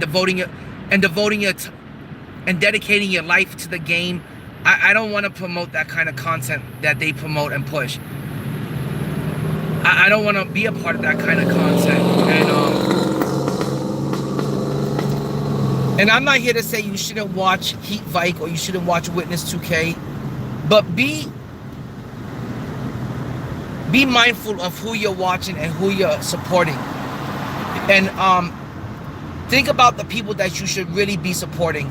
People like Carlo, DBG, JC2K, Ty Debo. If those people are saying, hey, the game is getting too expensive to play, the game is getting too expensive to rip packs, the game is getting too expensive for the average person, much less kids. If they say the game mechanics and the gameplay is trash and not worth spending your money on, then more than likely those guys are right, and they have the right to say that because they have knowledge when it comes to the game. They're very informative when it comes to the game, and they put out useful content that you could learn from as you're watching the content. You could really, like, because of Ambish, I'm in no rush to order 2K27, much less pre-order the game for $150 to get the game 1 week early. So this way I have to buy the Hall of Fame pass 1 week early. This way I have to rip packs 1 week earlier. That's the only reason why they give you early access to the game. Not because the game is a finished product and it's good to go. Because they want you to start spending money on the game early. And when somebody like Ambish is going to be that strong about his feelings and the way he cares about the community, I'm going to make note of that. And I'm going to say, hey, you know, this guy is really passionate about the message that he's trying to push to the community because he actually cares and he's actually concerned about them. And I'm going to make note of that. And I'm going to say, what can I learn from this? And what can I take away from this? And to me, that shows, to me, when people like Ambish and DBG and Evan Tanaka and JC are so outspoken, to me, it shows that it is time to listen to those people. And it is time to, like, you know, not just blindly give 2K your money when you don't even know what you're pre-ordering, when you don't even know if the game is good. So what? So you could rip packs a week early so you can get back to getting the level 40 skips a week early? Sometimes you have to think about those things, guys. And You know, I know Witness2K and Heat want to promote those things for views and to get views off of the MyTeam community and get likes so they can make their YouTube money. But you also have to be considerate of the giving people the truth and keeping it real and being 100 and letting people know, well, yeah, you know, there are some things to be pessimistic and positive about 2K27. They did change some things about quality of life when it comes to the game. They did change some things, the game mechanics and the gameplay. I don't know if it's for the best. I don't know if it's for the worst. We'll have to find out. But to sit there and promote the game and glaze the game like 2K27 is the best Myteam of all time, when we can already tell that the game is dead before it comes out the game gate. That we can tell as someone, well, people with just common sense can tell that the game is Joel Embiid. The game is dead before it even hits the court, before it even hits the floor. So, to me, I'm still going to get 2K27. I want to see what changes they made. I want to see what changes they made to the defense, if they improved the contest and the defense system. I want to see if there's any change to the offense and the game mechanics and the gameplay overall. But am I expecting anything groundbreaking? No. Am I expecting this to be the best 2K27? Just like JC2K said, no. Just like DBG or any of those other Ambish said, no. It is not going to be the best Myteam ever. It is just the newest Myteam. That's about as positive as it can get. It'll be good for the first 2 weeks. 2 weeks later, we're all going to be complaining that it's the worst thing since 2K25. So, I don't know who you guys want to side with or who you're going to find credible, but I don't find Witness2K and Heat credible. I don't find any validation in their words when they don't play the game, they can't play the game, they suck at the game. And Witness2K actually pays people to play the game for him so that he can then take that video, that content, and claim that he beat the game and use it as content on his channel. You're never going to see him put up gameplays on a player or review a player or try to tell you and break down the difference from, you know, one player to another and what makes a player with Patty Mills base better than a player that doesn't have Patty Mills base. He will not be able to make those kind of breakdown videos and give you that kind of knowledge of game because he doesn't have it. So, the point is, it's been really dividing the community and really separating the community. And I just feel like that kind of negative content has to now kind of stop. And I find it very frustrating and unnecessary. Very unnecessary. I was raised that if you don't have anything to say nice about somebody, you don't say anything at all. I was also raised that you be respectful of people, and I was also raised that you treat others the way you want to be treated. And I don't think anybody in the community wants to be attacked with negativity and toxicity from another content creator or another streamer. It is just getting old, it's getting played out, and it is just looking stupid that this is their form of content when they can't get any other content. When they can't make content on the game, when they can't make content from pack ripping because pack ripping has gone dead because it's the end of the game. So they're like, oh, I can't get views like that. I can't get views from me talking about the game and playing the game because I don't play it. What can I do? Oh, time for me to talk about, you know, DBG, Ty Debo. Time for me to put Ty Debo in a McDonald's uniform and tell him to get a real job, even though I know he's worth more money than I am. So, kind of sad, kind of shitty to see that this is what the Myteam community on YouTube, it's kind of sad to see that this is what they resorted to as content creators. And it's kind of sad to see this coming from the bigger content creators, because Witness2K is considered one of the bigger content creators. I would say he's on their level, you know, when it comes to channel growth how big their channels are, how established their channels are, how many subs their channels have, how many views their channels get. So I don't see if you've already accomplished that and those are your peers. Those are your fellow peers. Why attack them? Hold on, guys. I am at the wrong address. 2331. You know, if those are your peers, I would imagine you want to be respectful of your fellow peers. You might want to collaborate with them one day. You may be a fan of their channel. You may be an actual fan of their channel. Why would you want to attack their channel if not only if you're a fan of their channel and a fan of what they do and a fan of the content they cover because you're in the same field as them, instead of attacking those people? Found it. Instead of attacking those people that are in the same field that you're in and are doing this, covering the same kind of content that you enjoy, instead of, attacking them, why not praise them? Guys, I gotta mark this as ordered.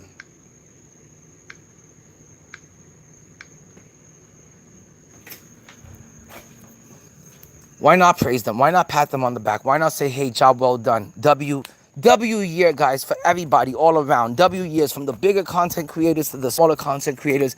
We all did it together as a family, as a 2K family. We all put in another year of hard work. W everyone.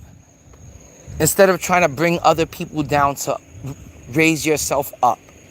And then when he got called out on it and people started clapping back, he started with the backpedaling. And that really makes you look like a little pussy afterwards. All right, hold on, guys. I gotta check my app. And I gotta make sure everything's been going good for the night.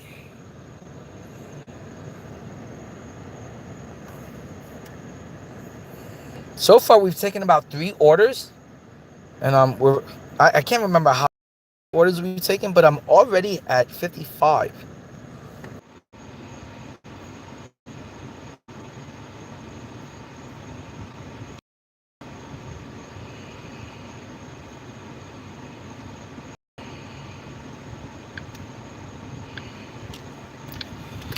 Okay, guys. Time to get back to work and start dropping some of these orders off on time, because I think I've been having a lot of late orders and I gotta concentrate on that. So that's gonna be it, guys, for the Witness2K talk. I feel like we've already given it enough attention today, and I gotta just get to concentrating on work and get to like dropping these orders off on time, because my ratings have dipped down a little bit. And where did my lighter go? I hate when I lose my lighter. Hold on, guys. Found it.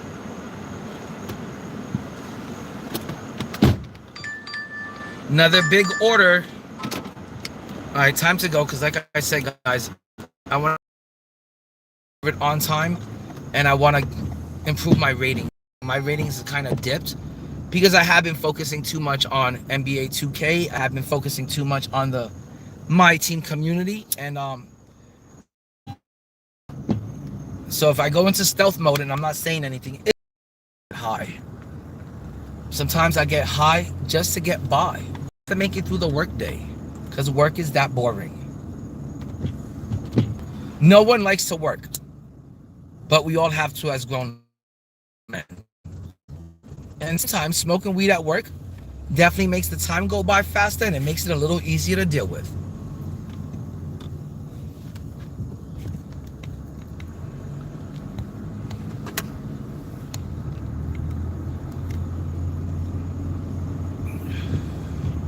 Yeah, but I really don't understand why my ratings have gone down so much, because I didn't think there was that many late orders.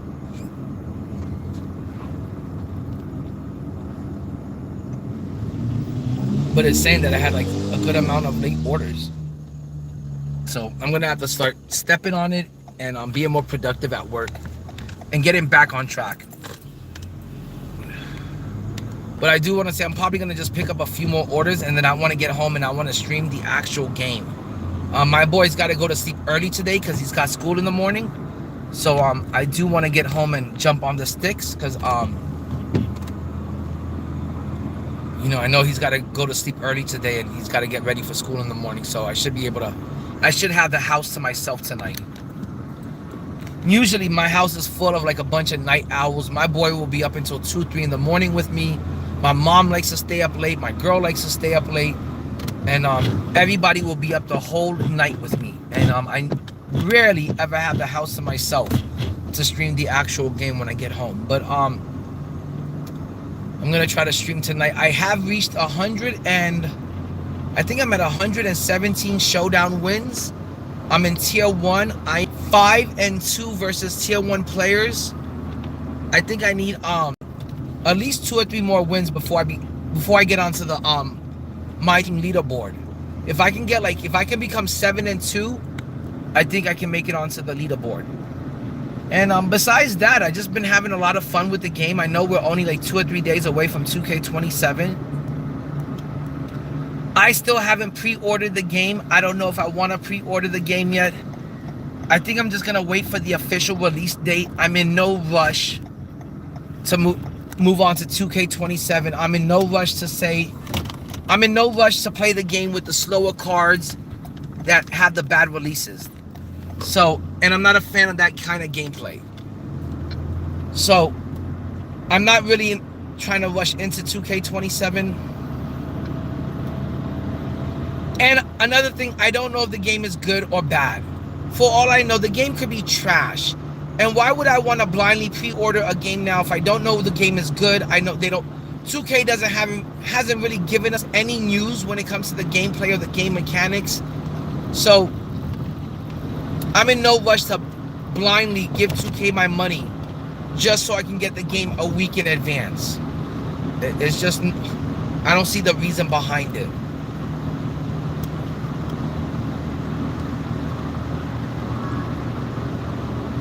And I'm just gonna wait for the official release date, and then I'm gonna probably buy it. But until then, I'm gonna enjoy playing 2K26 because, like I said, I'm still having a lot of fun on it, and I'm still winning a lot. And to me, that's a key recipe for a video game. If you're winning at the game and you find it extremely fun, that's a recipe. That's a great recipe for success. And I don't want to go into 2K27 and play with the cards that have the bad releases, the slow jump shot, the slow movement, the slow gameplay. I'm not a person that looks forward to the beginning of every single year and starting the cycle over and starting the process over of giving 2K my money every single week. I don't want to do that.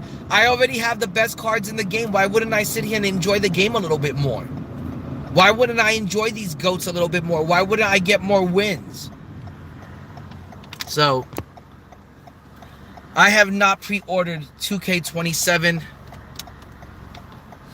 At this point, I want to say I don't even have plans on doing it. You know, unless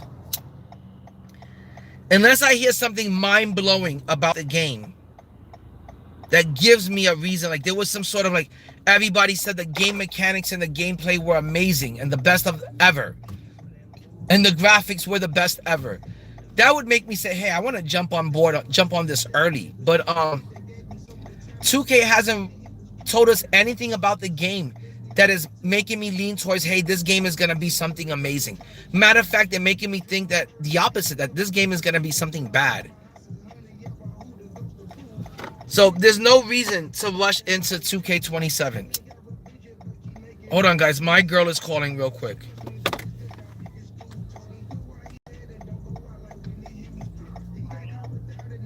Yeah, baby. Hey, can you make sure that there's gas in the car? Because I don't want a repeat of last. Yeah, I know. Hey, okay. I heard you. Yeah. Okay, bye. I love you. That was my girl. Always calling when I'm streaming. And I could reject the phone call like 2 or 3 times. But nowadays, females see that you reject their phone calls, and that signals to their brain that they must call you more. It doesn't signal to them like, hey, he is doing something. He must be busy doing something. Let me call back at a different time. Maybe I shouldn't call this many times. Maybe I should call less. But nowadays with women, you ignore their phone call, and that tells their brain, call more until they bother them until they pick up.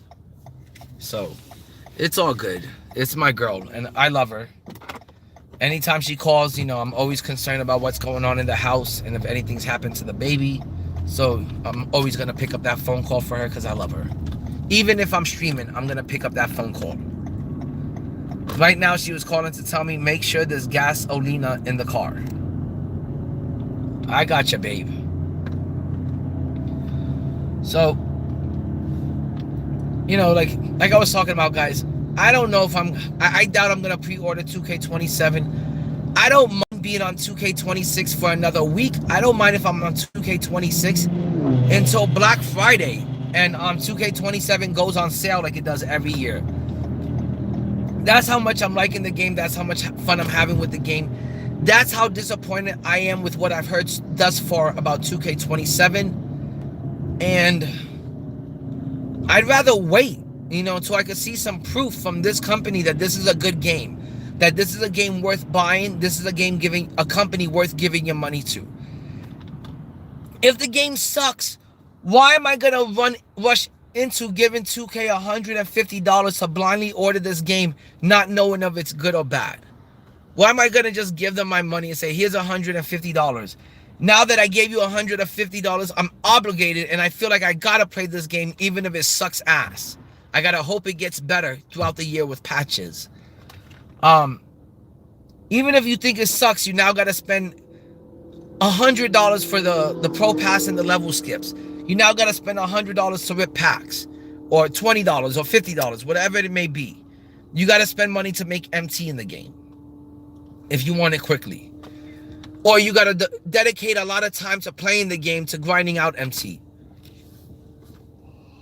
So as soon as that game comes out on day one, you either gotta devote and dedicate your time and your life to the game, or you gotta dedicate money to the game. Either way, 2K is gonna get something that they find valuable. They're gonna get it out of you. Either your life and your time, or your money.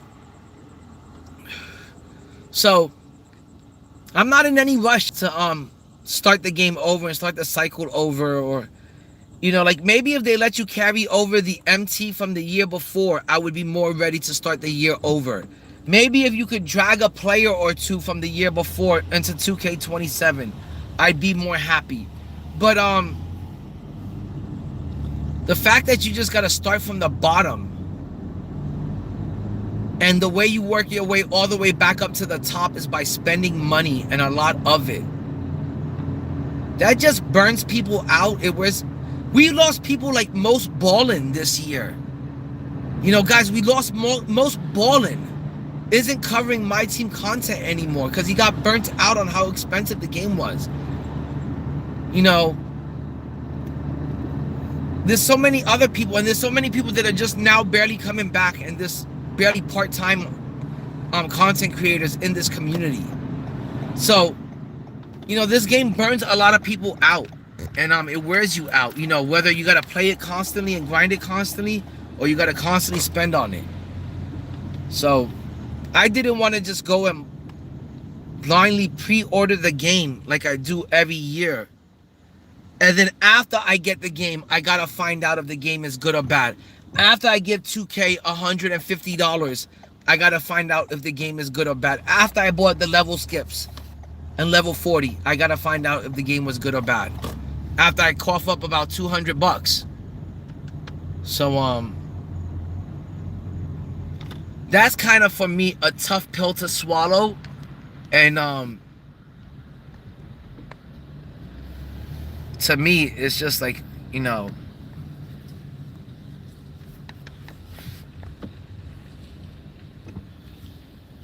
I don't know. It just shows that maybe the game isn't worth buying, you know, especially from day one.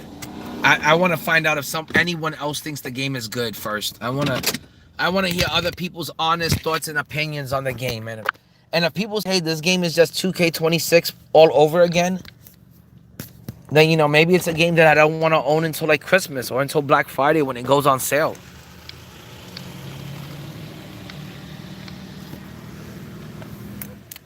Maybe it's not a game that, you know, I want to rush into.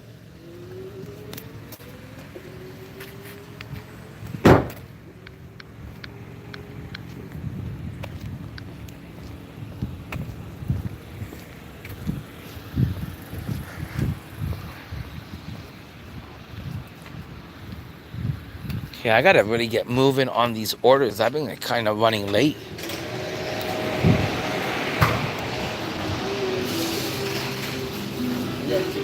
Yes. I got an order for Omar. Food over here looks very good, very exquisite. It's all like gyro and lamb meat and ham. It looks really, really good. Thank you so much. You too. Okay.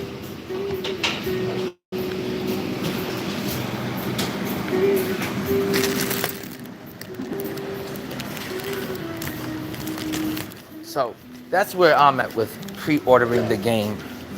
I just don't know, you know. And no, $150 isn't a lot, but it is for some people. And it is a lot, and that's not the point. The point is how much you got to spend on the game and then the rest of the whole fucking year. It's like Ambish said, once you buy the game, you should own everything that's in the game that's going to come with the game for the next year. Not that you got to spend more on the fucking game throughout the year. That's the part that everyone... So I don't understand why Witness2K and everybody and Heat Vike are trying to be so pessimistic and positive about the game. We all know what this game is about and the greed that comes with this company. So, to sit there and be a 2K shield and defend them, it's ridiculous because the game hasn't even come out yet and you can already tell they're up to the same ass shenanigans, the same ass shit. Hold on, guys. Let me set everything up.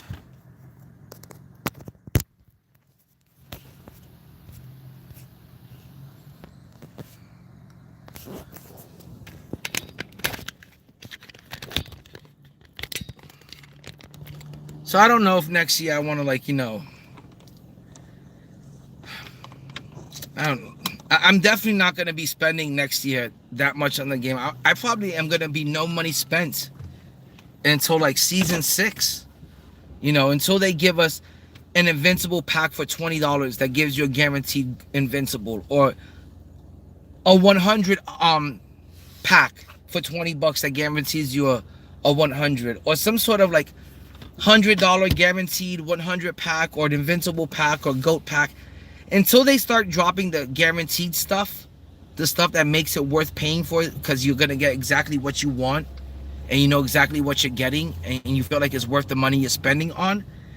Until then, you're not gonna see me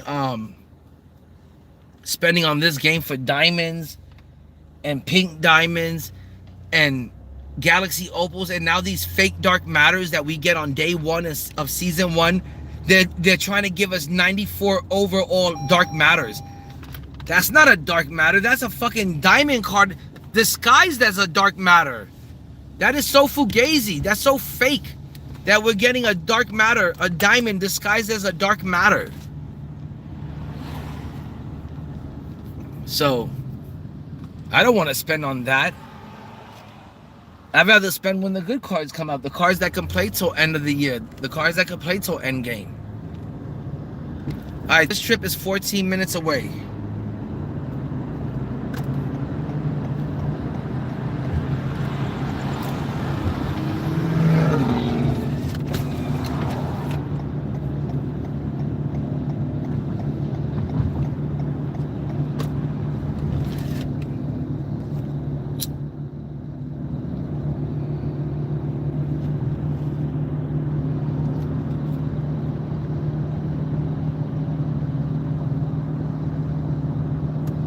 Alright guys, I'm going to try to finish up this joint and then I'm going to get back to like trying to get these orders on time. But I'm pretty sure I'm going to be done pretty soon. And guys, I got nothing left to say about the game. I pretty much touched on everything. I'm just going to finish off this night and try to just get home so I can actually get on the game, instead of just talking about the game. I'm trying to get to 125 showdown wins so I can get the 50,000 MT. Guys, 50,000 MT right now gets me about 3 players. And I am so hooked on collecting those diamond animation breaker cards. I have to say that was the biggest W of the year for 2K, and that was the coolest thing they've done in this game for the longest, giving the Myteam community a taste of my career and letting us customize our favorite players with our favorite animations and SIGs. That was a huge W. That was a huge plus. That brought new life into the game for me. That makes me want to stay on 2K26 a little bit longer. It makes me want to enjoy the diamond animation breakers that I already have on players like Bobo. It makes me want to get diamond animation breakers for every player I have, you know, on both of my teams. It brought new life into the game, and it definitely brought a new longevity into the game. For that reason alone, I'm not ready to move on to 2K27. I want to fuck around. I want to keep... I got Bobo a diamond animation breaker, and I made him shoot like Thorn Maker. I want to give a diamond animation breaker to Manute, and I want to make him shoot like Thorn Maker. I want to give a diamond animation breaker to Joker and make him shoot like Ben Simmons. So there is so much that I want to do with 2K26 still that I'm just not ready to move on. And I'm really enjoying the game. I'm still digging it, you know, so. And what's going to happen is after 2 weeks of playing 2K27, you're just going to have to deal with the whole community being toxic and upset on how bad 2K27 is. It happens every year. We're okay for like the first week or two. By week 2, we're already talking about, I hate the game, I'm going to unload it. I'm going to erase it off my game, my console. So I'd rather just stick with the game that I like a lot right now, which is 2K26.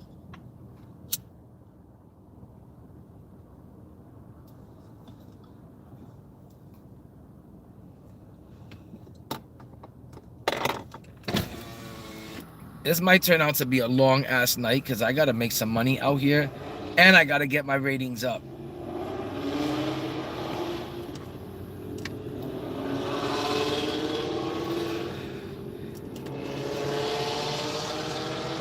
I want to say that streaming does slow me down a lot while I'm out here, so for now on I might have to take a break for like a week or two, so this way I can get my actual, like, you know, ratings up on this app, or else I'm gonna lose it or some shit, and I don't want to be in jeopardy of losing it. So this will probably be the last time for this for a while, until I get my ratings like really, really high.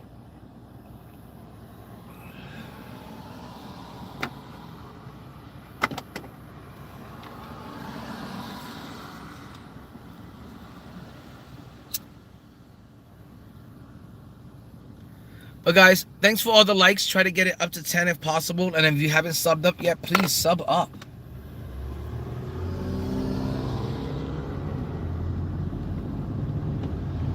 We're almost to 3,000 subs.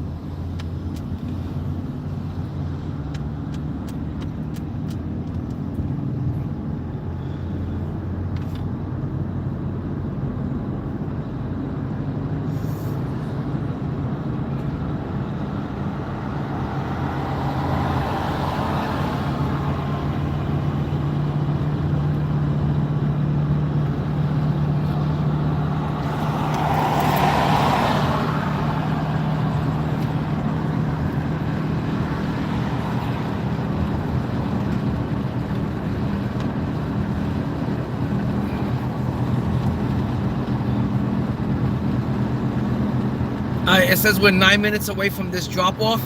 Let's try to make it in there in 8 minutes. But I need to start picking up the pace.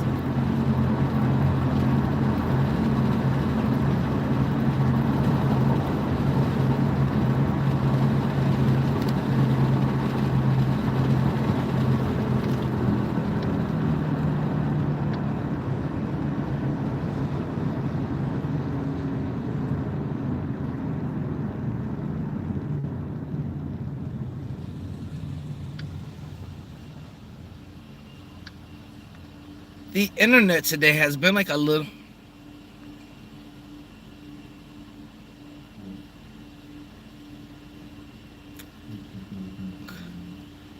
Carlo is so funny. Carlo's got a video up that says level 40 leak is almost here, coming tomorrow, and he's got a picture of Pink Diamond Kobe Bryant. I would have, if Kobe Bryant is back in the game, believe me, I'll pre-order the game. If he's actually in the game. But I doubt he's going to be in the game.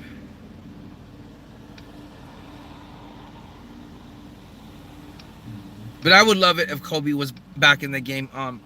For those of you that don't know, Kobe Bryant is my all-time favorite player. I just think that Kobe is second to none, only to Michael Jordan. He's I can't even say that Kobe Bryant is not as good as Michael Jordan. In some ways, I think Kobe Bryant was even better than MJ. But to me, Kobe Bryant is, if Michael is 1A, Kobe's 1B. If Michael Jordan and Kobe Bryant are the same side of the, are the opposite side of the same coin. Michael Jordan is heads, Kobe Bryant is tails. And I think they're on the same level, the same league. I think he's a carbon copy of MJ, and he's the closest thing you're ever gonna see to Michael. I miss Kobe not being in the game. I wish that 2K could find a way to bring Kobe Bryant back into the game. Like I said, he is my favorite player of all time. I have him on the same level as Michael Jordan. If he was to come back in the game, there's no doubt that I would be pre-ordering the game tonight.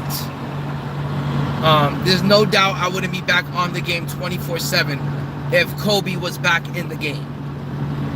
But do I think he's going to be back in the game? I doubt it, Carlo. And I'm just looking at his video right now. It's so, the thumbnail is so misleading, but I think it's pretty funny. I'll probably watch the video later on, like when I get home. But right now I gotta really like improve my my rating on this damn app. I gotta get these orders dropped off on time. And I forgot my glasses at home today, so I really couldn't see like the house numbers. I think that really fucking screwed me over today.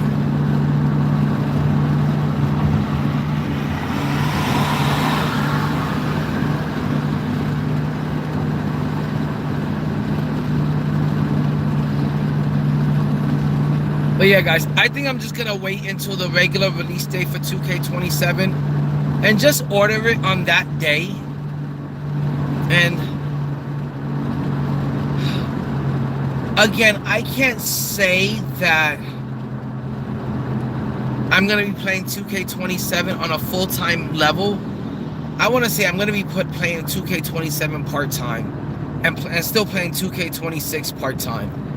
I'll do the challenges. I'll complete challenges on 2K27. But as far as it goes, like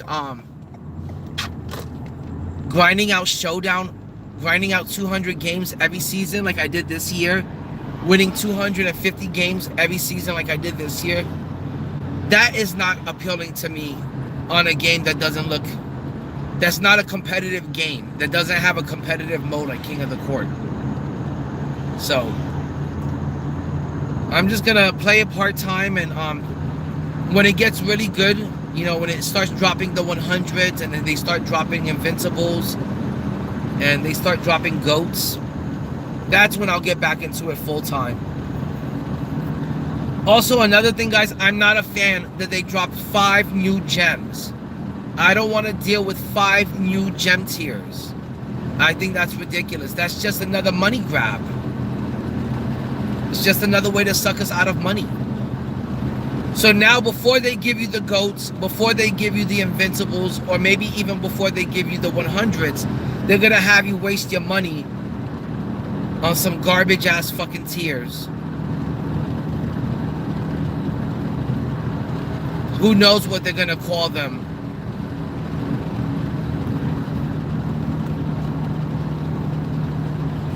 This year they gave us wild gems. There was nothing wild about them. They should have called them the lame gems. They should have called them the keep them hidden gems. But that was not a great concept at all, and I hope next year they don't bring it back. I thought Wild Gems was like a pretty bad concept. So hopefully the game gets better. If they could do something like add Kobe, to me that would instantly make the game better. I wouldn't even be complaining about anything. If we got back such a huge superstar player like Kobe Bryant, you would have to be really, really praising 2K for that if we can get Kobe back. But the chances of us getting Kobe back, slim to none.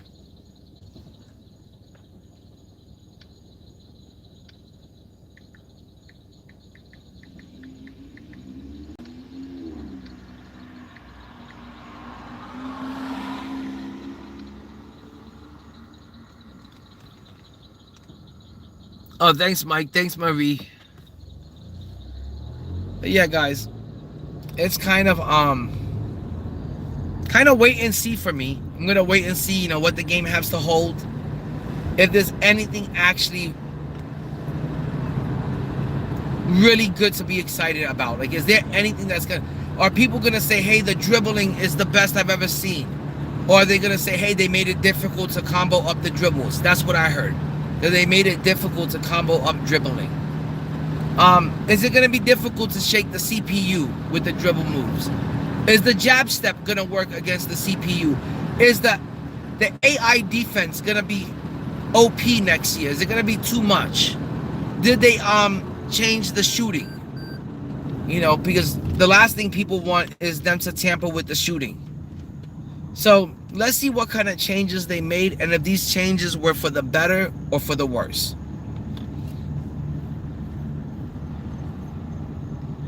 But if they're for the worse, then there's no reason to spend a ton of money on the game. There's no reason to spend a ton of money on the game if level 40 is a pink diamond Jimmy Butler. Or, you know, something like that.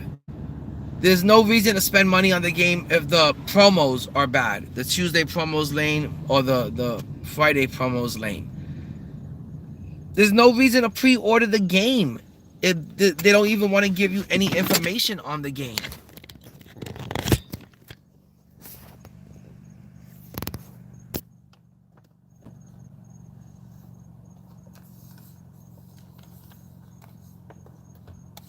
What? Very easy to turn into someone's neighborhood. I don't get it.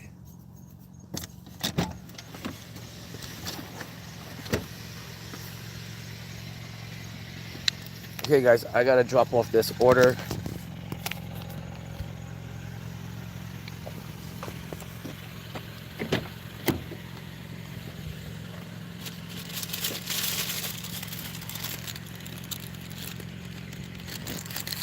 Says I'm looking for 745. Let's check if this is 745.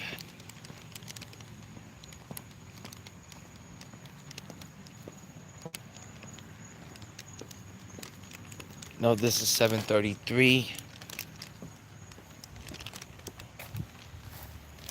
This has got to be 745, I'm guessing. They've got their lights on. Hopefully this is no, this is 739. It looks like this dark house over here might be 745. Just my luck. Is this 745? Yep, this is 745. We got a big old ski jet in the way. Okay, time to drop off the order.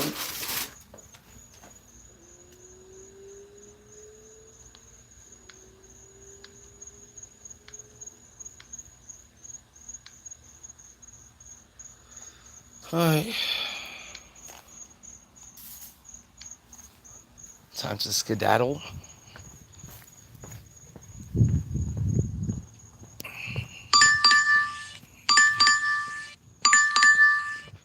Okay, got another order, so it's time to take off again.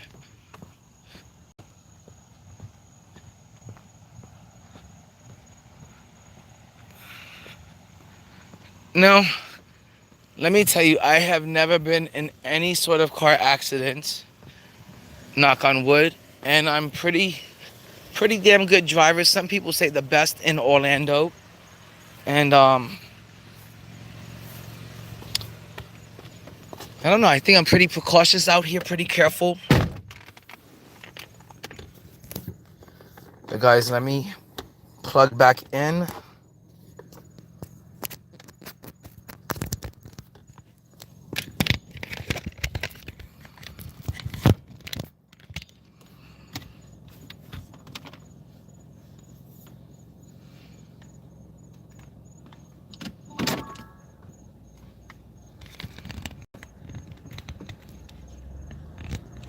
And let's get going, because like I said, I am trying to pick these orders up on time now and drop them off on time. I have to, unfortunately, get my team off the brain and start concentrating and focusing on something else besides sports.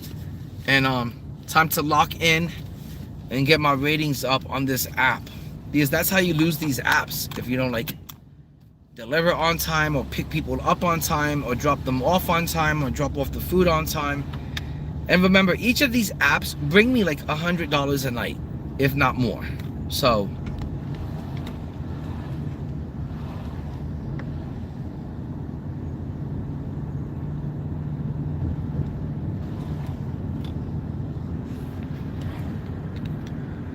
let's get to the next location. I think it's McDonald's again. At this time, there's gonna be a lot of people just ordering McDonald's.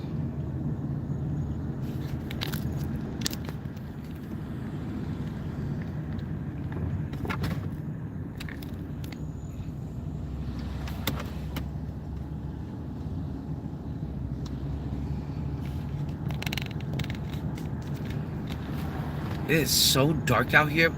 I think it's looking extra dark out here for me today because I forgot my glasses at home. So I wish I had glasses on me today, but I actually forgot them at home.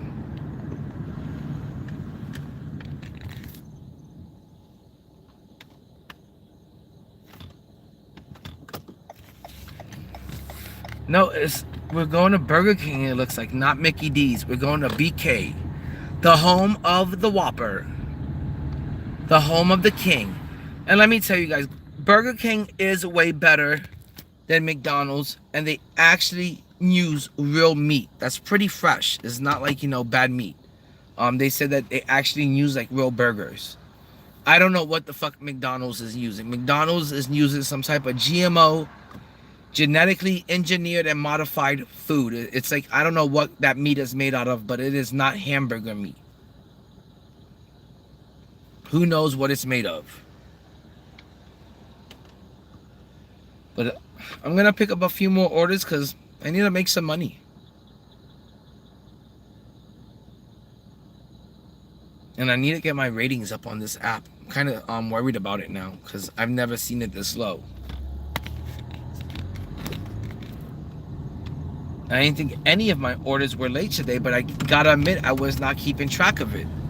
And I was being a little bit lackadaisical out here, kind of dropping off the orders at my leisurely time and not really rushing, and just streaming at the same time. So it looks like, you know, my rating has taken a little bit of a dip.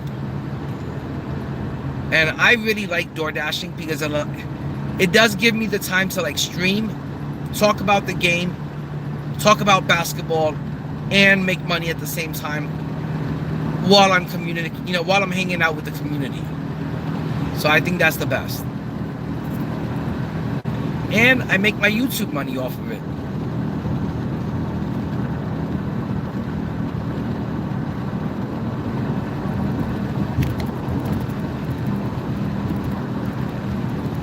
But yeah, guys, it says we're gonna be there in 2 minutes.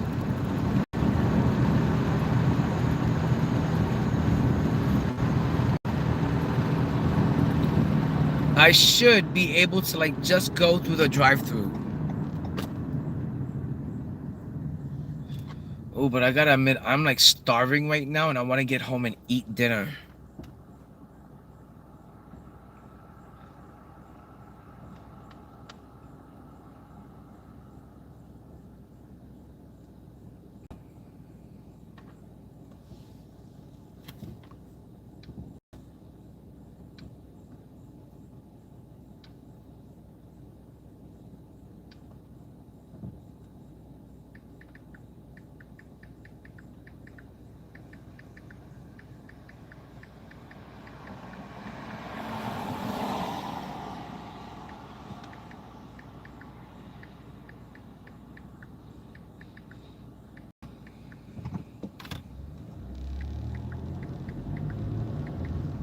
Hold on, guys. I gotta send a text.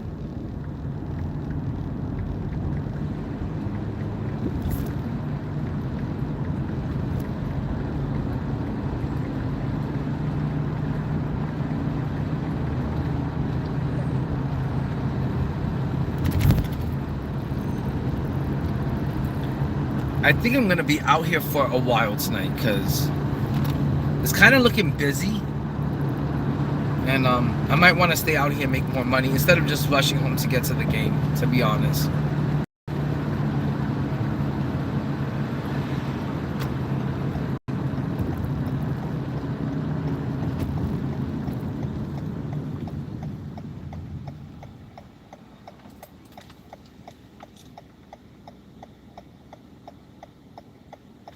Purple from Rainbow Friends. Yeah, is it okay if I'm doing DoorDash? Is that okay with you, or is there something wrong with working? Let me know if there's anything wrong with working. If you don't believe in work or earning a living, or working hard to earn the things you want in life, then you can go elsewhere. But over here, I have to earn a living, make money to get the things I want in life, to go on a cruise, to go to Disney, to go to the movies, to eat good, to buy expensive things. So yeah, I'm working.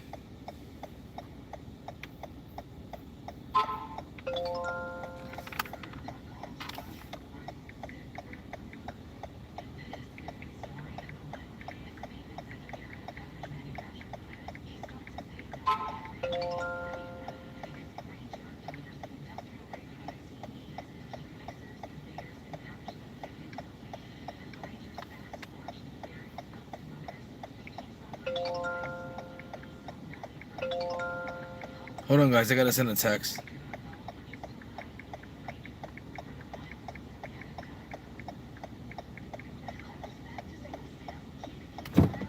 Alright, let's get to this next order.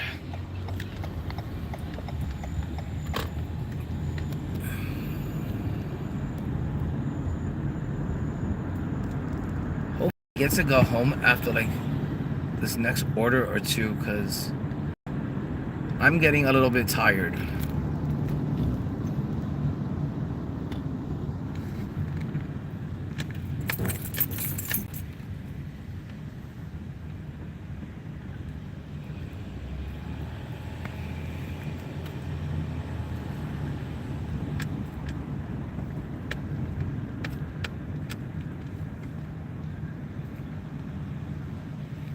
Alright, let's see if we can pick this up from the drive-thru.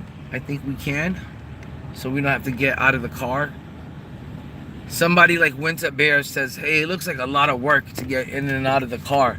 I was like, maybe if you're a fat ass chud, maybe then it's a lot of work to get in and out the car. But besides that, it's not a lot of work.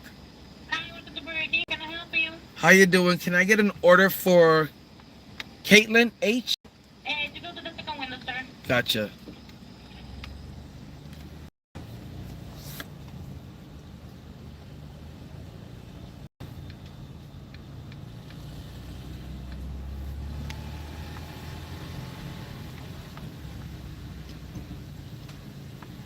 Hey, how you doing? Here, wait for the drink.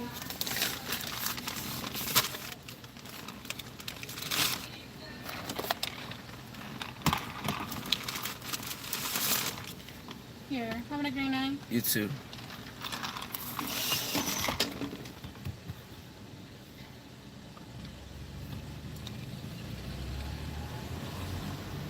Okay, hold on, guys. Give me 1 second. I just got the items. I gotta snap a picture of them.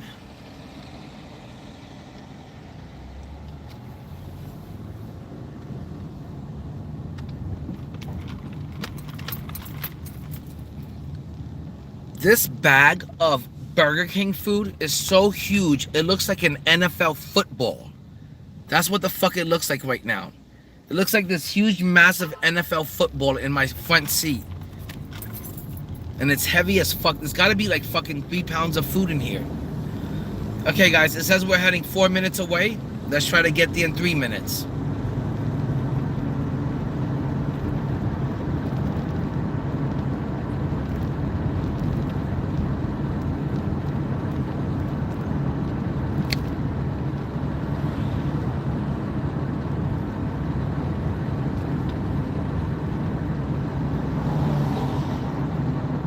I don't know who that is, Gigi. I've never seen them in here before. For all I know, it's Heat Vike and one of his burner accounts or one of Heat Vike's boys. I don't know. The names sound really kind of weird and kind of fruity. You know, like it's... The name is... It sounds real like, fruity for the booty. It is fruity for the booty. He calls himself a rainbow friend, so I'm guessing he's one of Heat Vike's friends. I really don't know.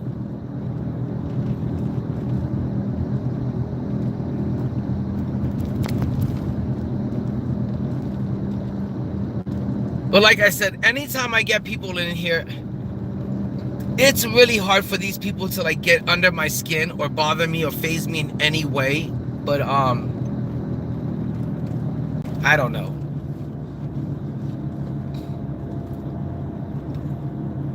For someone to think that, hey, I'm gonna offend you by saying, are you working?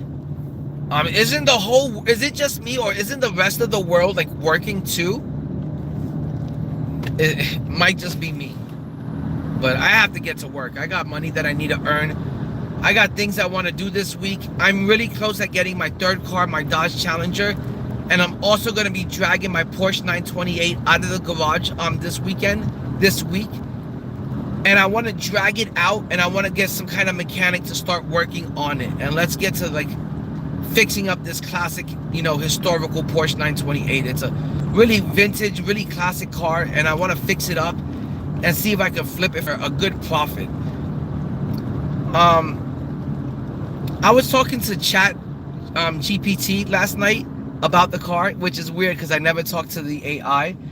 But like a fully restored Porsche 928 can go for like 30 to 45,000, and like it really gave me some good information on like how to like, you know, start working on the car, and even some stuff that I could do myself. So I'm gonna try to like drag the car out of the garage, and I'm gonna start working on it myself and see what I can get done on it. It can't be that difficult to replace a spark plug. It can't be that difficult to change the oil. So I'm gonna see what I can get done. And if this car like starts to cost like an arm and a leg to get fixed, I would probably just sell it as is, which as is non-running. Chat GPT said that it goes for about $8,000 non-running, almost 10,000. So I'm gonna try to maybe just sell it as is. Okay, give me a second, guys. I gotta punch in this gate code.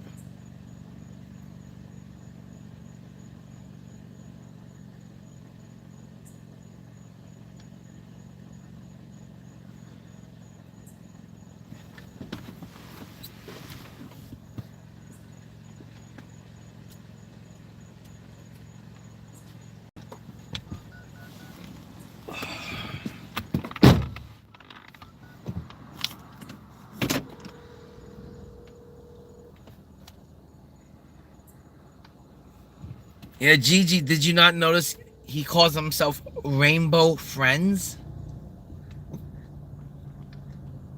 But on the weird part, I think there's a game called Rainbow Friends. I remember one time my son was playing Roblox, and I saw him about to pick the game, and I was like, no. Anything called Rainbow Friends, we don't even, like, he was like on the page, and I could see it ahead of time, and I was like, let's get off this page real quick.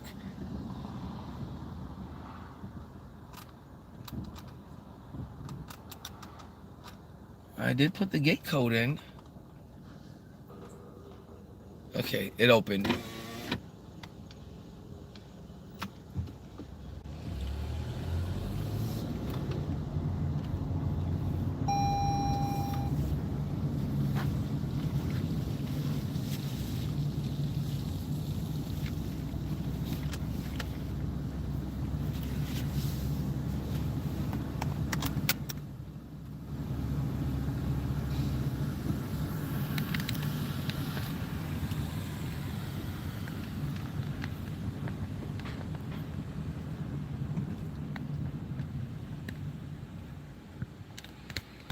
Okay, let me drop off this food real quick, guys.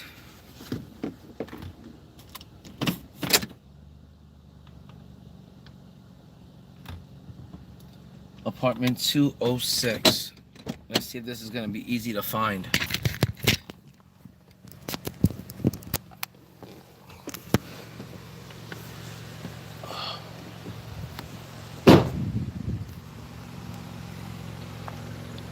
This looks like a really like good neighborhood.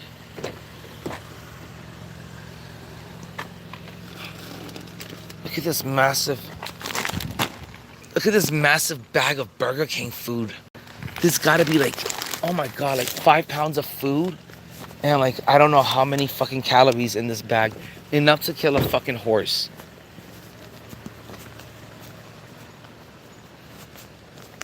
Hold on, I gotta find apartment 206. But yeah, this is a lot of fucking food. And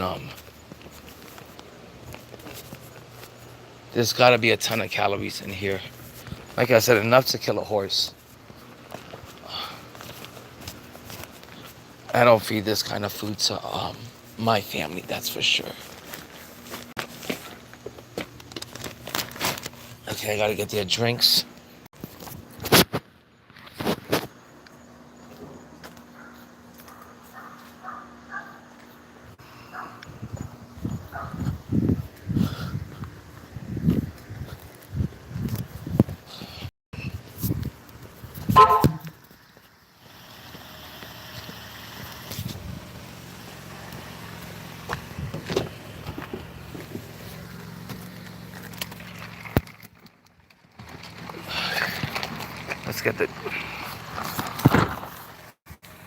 Let's get the drinks over there real quick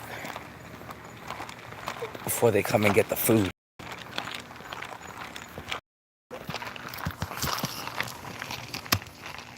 Up and easy. On to the next one.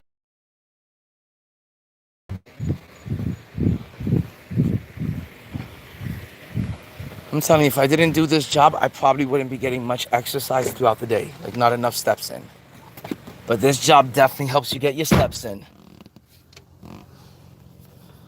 Okay, hold on, guys. I gotta, I want to check my ratings and stuff.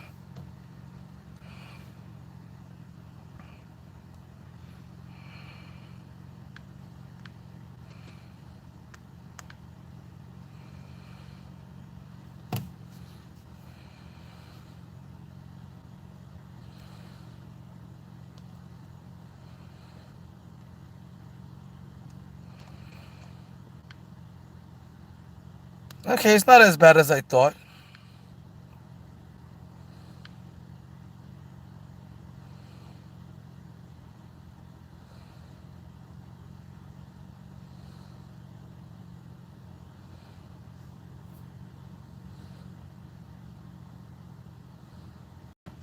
Oh my god.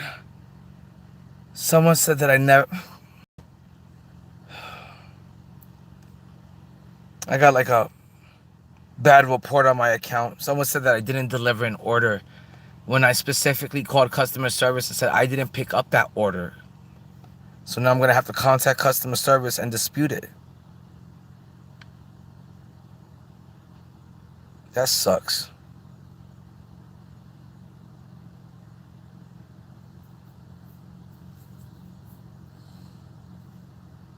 Wait, was that just now?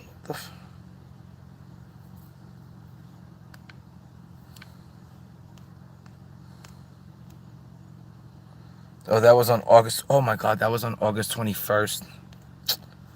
That sucks ass. I just realized it now.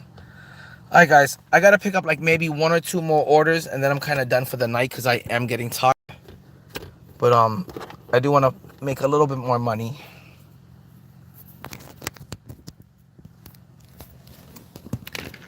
It says I'm at 60, but I want to get to 70 before I call it a night.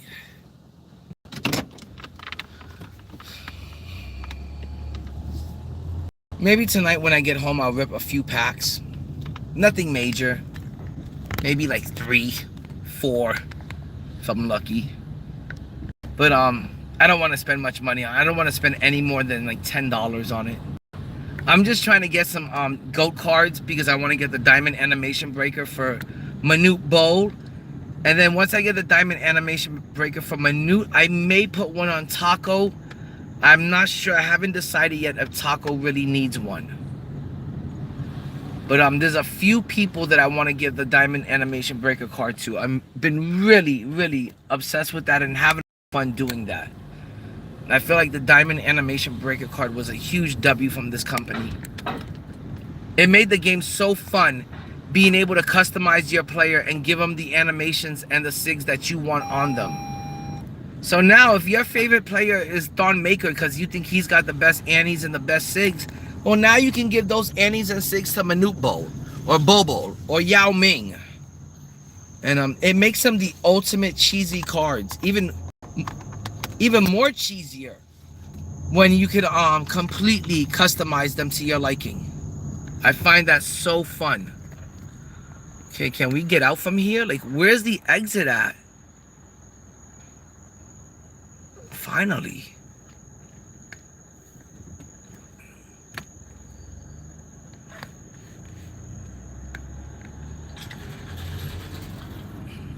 But after I'm done here tonight, which I think I'm going to be done in the next 40 minutes to an hour, I'm definitely going to go home and I'm definitely going to stream the game tonight. And I'm trying to get to 150 wins. ASAP.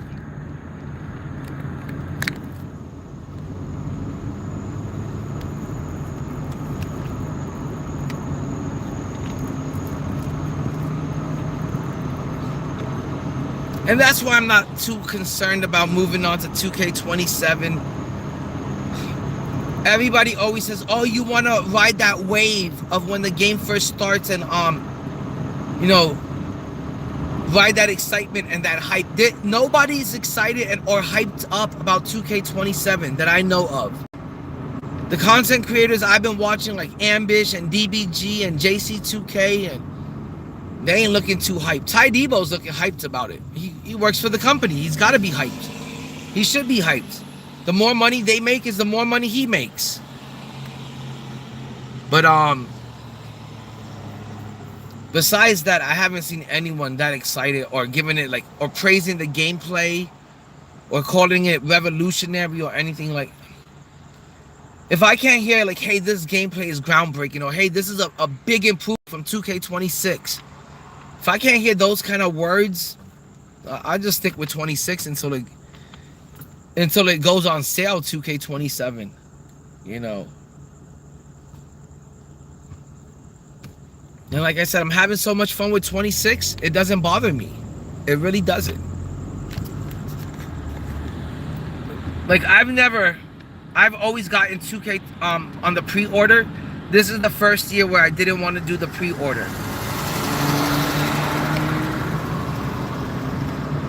This is the first year.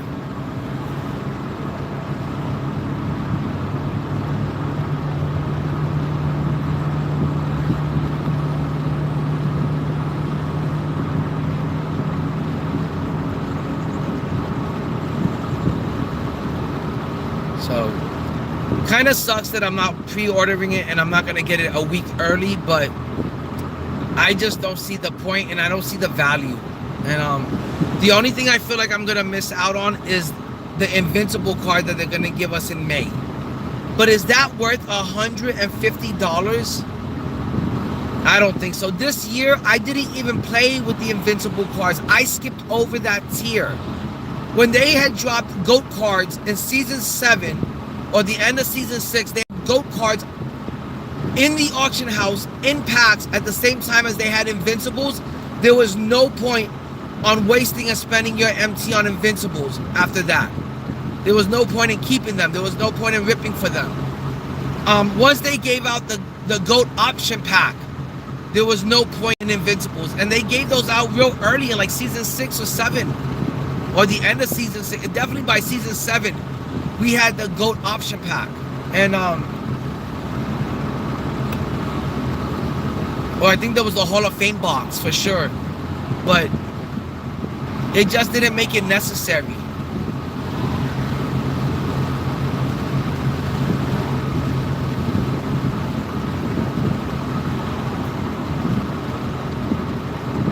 So that's when I want to come back, is when you could save money on the game instead of spending and wasting money on the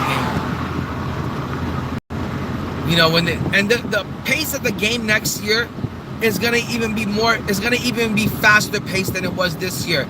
You're gonna get your GOAT cards and your invincibles again come May, early as fuck, and that's when I'll jump back into the game. And I'll probably jump back in the game much earlier than that, but there's just no rushing into it to play with these new fake dark matters that don't matter. A 97 dark matter. I mean, a 94 dark matter. Give me a break.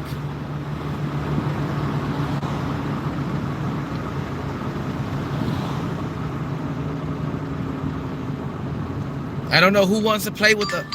Why do they even have to change that? Why do they have to mess with that and take the dark matters from being a 98, I mean a 99? They're like practically end game type of cards.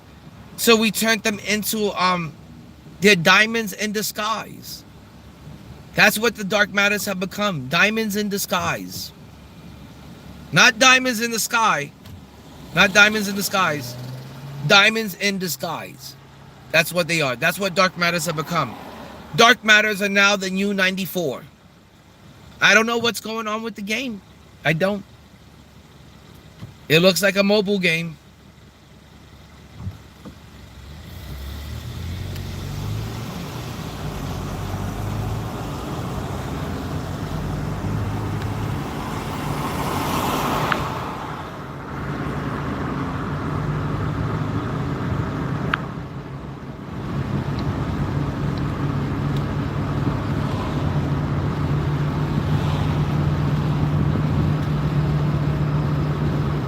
Alright guys, I gotta get going. I gotta get to work and start concentrating and focusing and locking in and taking it seriously. I've said everything I could say about the Witness. I said everything I could say about people that are like that and pushing out that kind of content. I said everything I could possibly say about the game coming out. I'll see you guys around. Peace out, fam.